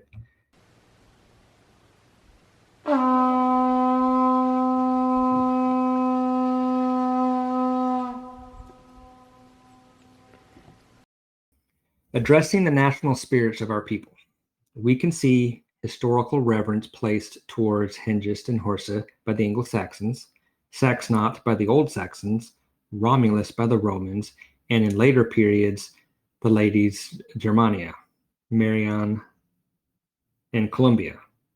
And they put in parentheses Lady Germania for Germany, France as Marianne, and Columbia for America. Then they ask, do you believe that the personifications of our nations can carry religious significance? Can they be worshipped properly as an extension of our traditional Germanic faith?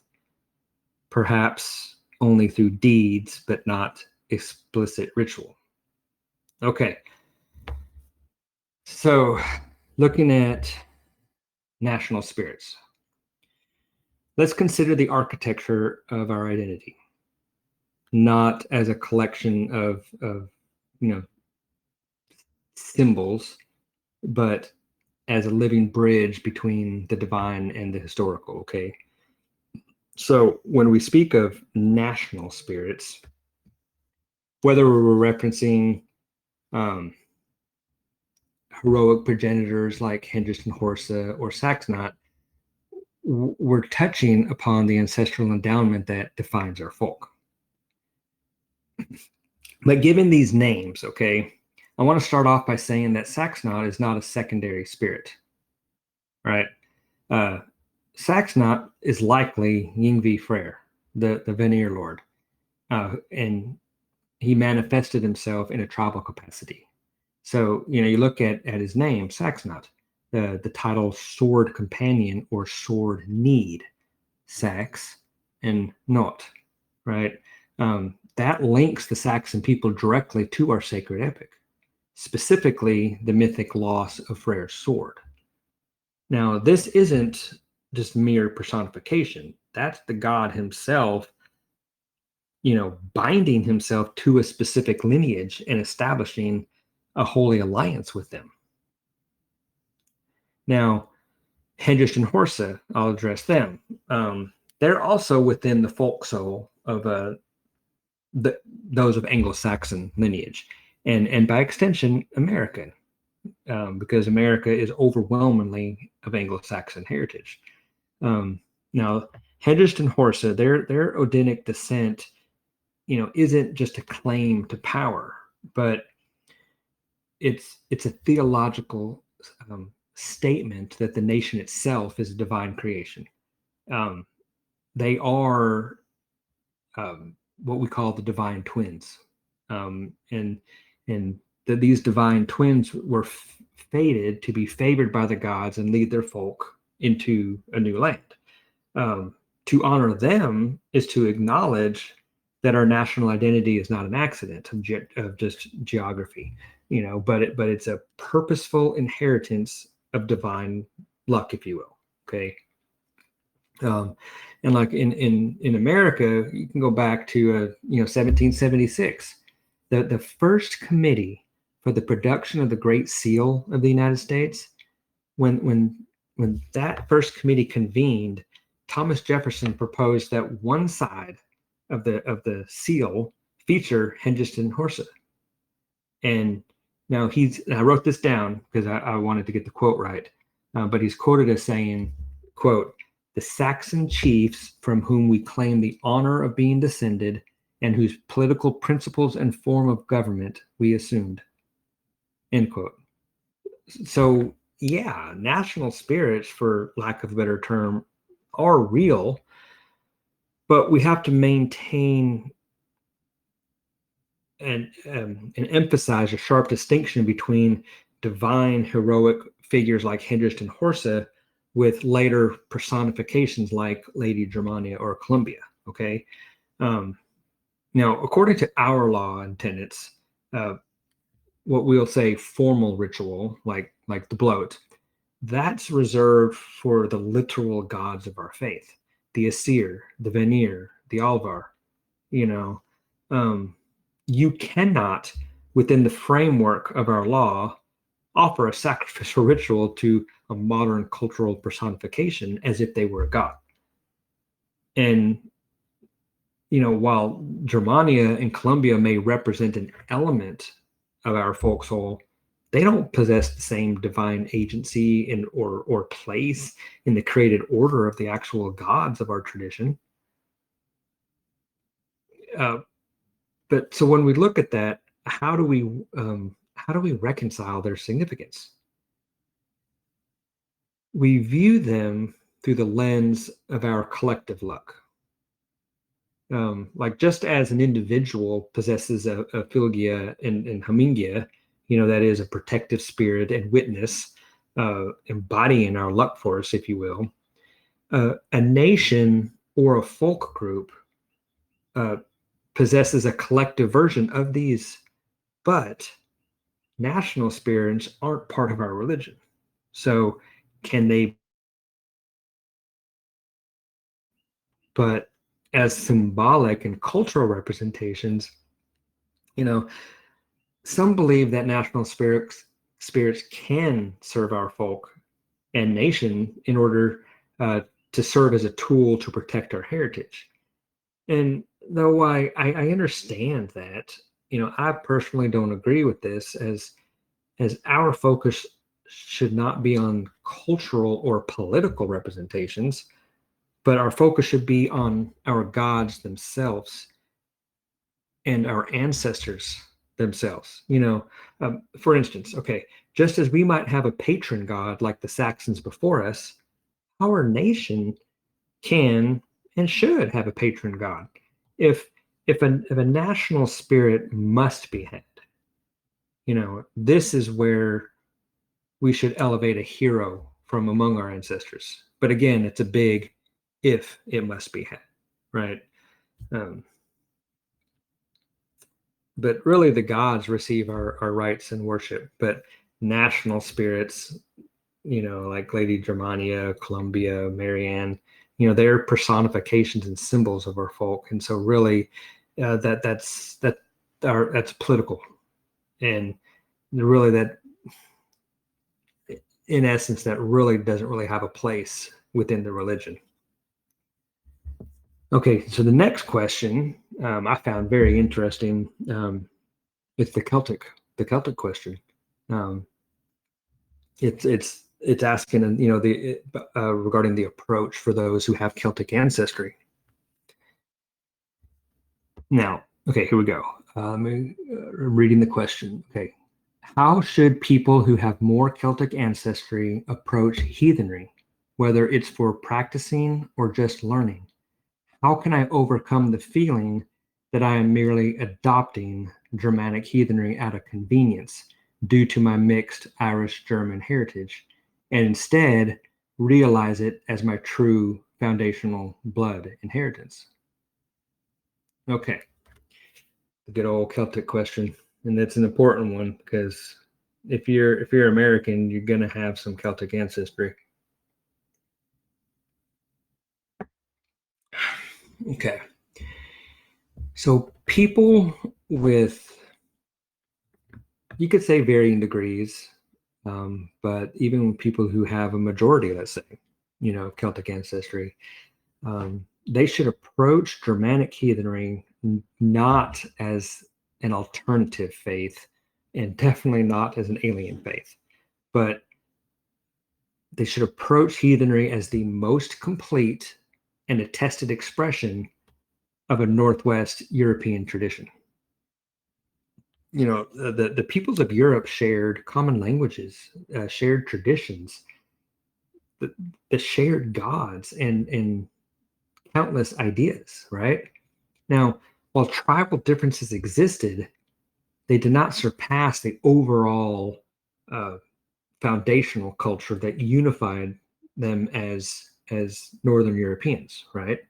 Um, so you see, there's a myth out there of there being a great divide, like most of which is just founded upon, to be honest, political manipulations and generation after generation of just sustained propaganda.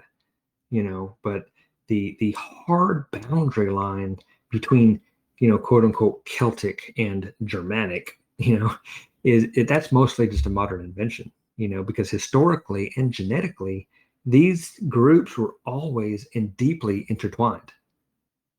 Germanic heathenry is a native Northern European religion that's been practiced by people of Germanic and Celtic descent for thousands of years.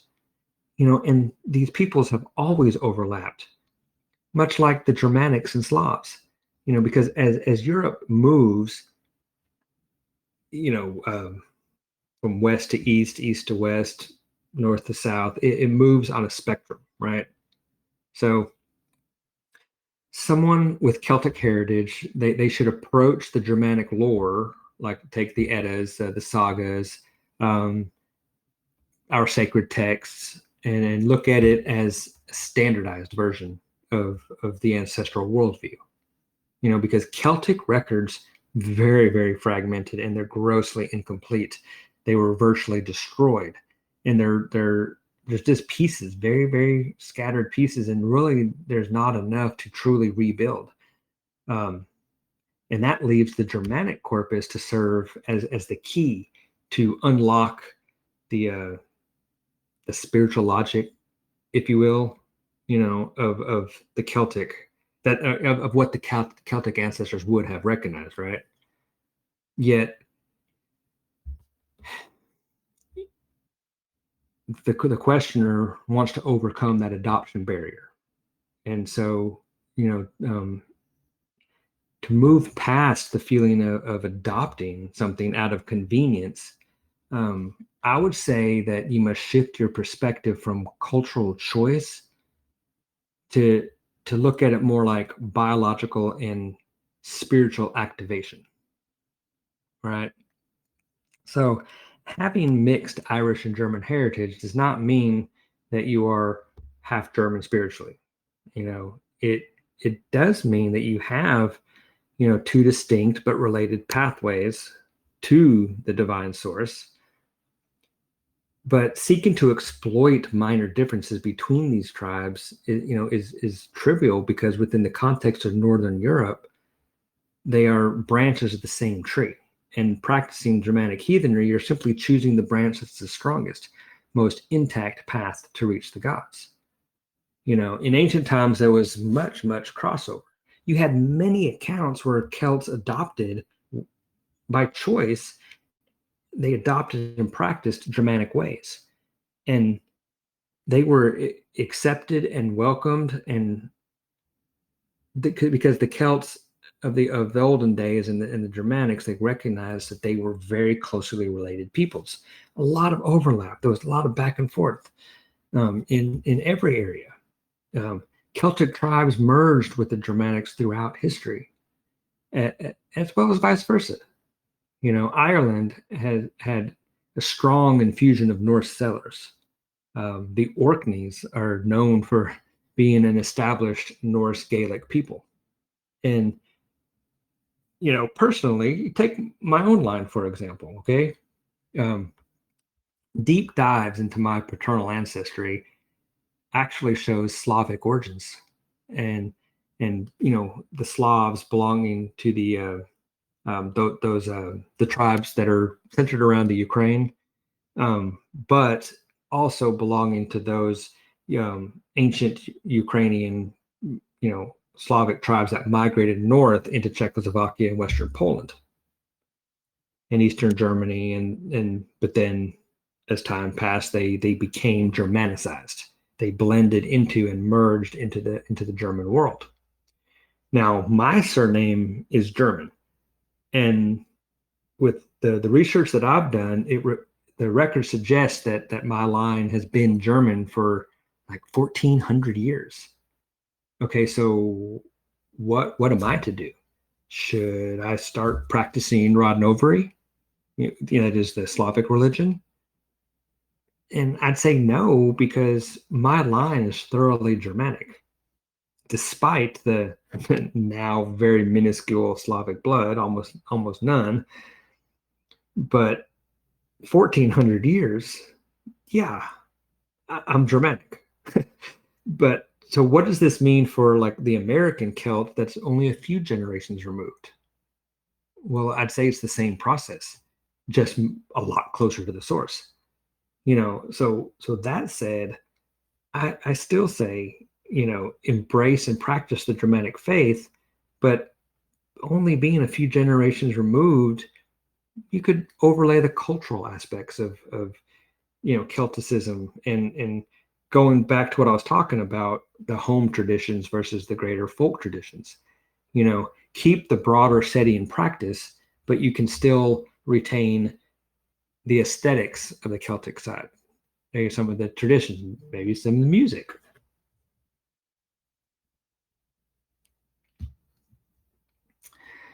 Whatever, the alienation that you feel, I'm going to say that's likely a result of modern identity thinking, rather than actual ancestral reality. Because if you're of Northwest European heritage, the important thing to remember is that if you worship Odin, Thor, and Freyr, you're not betraying your ancestors. Your ancestors were practical and they valued the strength of the clan and the effectiveness of the gods. If the and listen to this one, this is an important point. I feel it is. If the Germanic gods are the ones who have preserved their names and rights, then they are the ones calling your blood. And as one who believes in fate, if you have, three expressions and two of them are so destroyed and erased that we can't resurrect it, but one survived, then apparently that's what fate wanted. And I always say, go with fate. Don't try to swim against the current because you're going to lose, and it shouldn't be a fight. But there's enough stuff about the Celtic world that it can still be honored and celebrated and used without taking away from, being a Germanic heathen, without while still being, Setish. Okay, next question. This one is on theological reconstruction, but framed through the Voluspa. Okay, let me look at it. Okay, question. Since Voluspa was composed in a time and place where Norse pagans and Christians lived side by side, how can we separate pure paganism from Christian influence without destroying the original meaning and structure of the faith? So, to thoroughly answer this, what we have to talk about is the Setian process of theological reconstruction. Okay, so Setian theological reconstruction, right? It isn't a subjective picking and choosing of myths, but it's an exact methodology that's designed to recover the ancestral endowment from history. And we have what we call the epic method. And this method rejects the idea that Germanic mythology just existed in an isolated bubble. Instead, it recognizes that Germanic faith is a branch of a much larger Indo-European tree. Okay, so if Voluspa, with the creation of the world from a primordial void, a triad of creator gods, or the final world fire, you know, if Voluspa has direct parallels in the ancient Vedic texts of India or the Greek theogony, it's categorized as indigenous. These since these other cultures had no contact with their shared patterns, if you will, prove that the Germanic versions are part of a pre-Christian heritage and not just a copy of the Bible.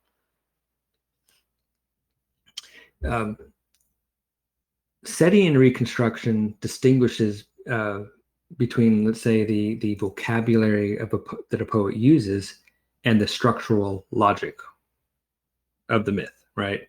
So you could say like a 10th century poet in the Danelaw might have used words that sounded Christian to his neighbors, but the architecture that he was describing was purely Germanic, okay?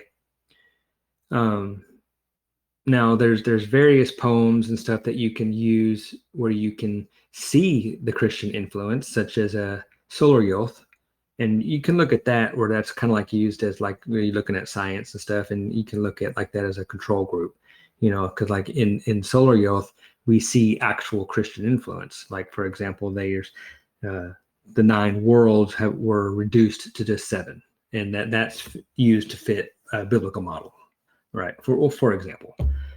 But when we look at Voluspa, that preserves the 9 worlds, the 3 wells, the world tree, and it passes that test of what we call structural integrity. Okay. Now, it's likely that a Christian who would be editing that poem, they would have just flattened these complexities to make them fit, a monolithic worldview, a binary model of just simple heaven, hell, right? For example. But now, another strong proof used in setting reconstruction, we can look at the Germanic soul model, that it's found in Voluspa. When describing the creation of the first humans, Ask and Embla, the poem lists 3 distinct gifts: Und, Other, and Liturgotha. Und being animated breath, and Other inspired mind, and Liturgotha being, the inner hue, the goodly character. But so this is what we can say distributed faculty model, and that's fundamentally different from the Christian concept of just a single monolithic, one soul, or soul consisting of just one thing, whatever they say that thing is, but because this complex is found in the oldest layers of European thought, and it is impossible for it to be Christian contamination, and pruning these elements because they look Christian, that would actually destroy the very core of the indigenous Germanic worldview, right? It's a well-known, though stubbornly argued fact that in its early days, Christianity actually adopted many heathen elements in its conversion process because the early evangelicals, if you will, the converters, that they knew that in order for their new faith to gain a foothold, that they had to change and adapt their religion, which is why today we see heathen ritual elements all throughout Christianity, especially Catholicism. Though, unfortunately, a lot of people see things as being Christian, even though they're actually not. But that's a side tangent that I could get into. Whole nother discussion. But anyway, we argue that the renewal after Ragnarok is a necessary part of the sacred epic, right? And while it may be superficially, if you will, similar to in appearance to quote unquote new heaven and new earth that's found in Revelations. It follows the cyclical time model of birth, growth, corruption, destruction, rebirth, the common theme, but that's found throughout all, or at least many ancient polytheistic traditions. So the poet of Voluspa wasn't inserting Christian influences. He was preserving the indigenous logic of the Germanic worldview, right? But when we look at these things, we look for structural consistency and for validation, comparative studies, right? And we don't ask, well, does this sound like the Bible? No, we ask, does this fit the Germanic and ancient Indo-European blueprint, right? Does it fit that model? but because by using this rule, then we're able to accurately judge it, and then we can confidently, say that the Voluspa is a backbone of our faith.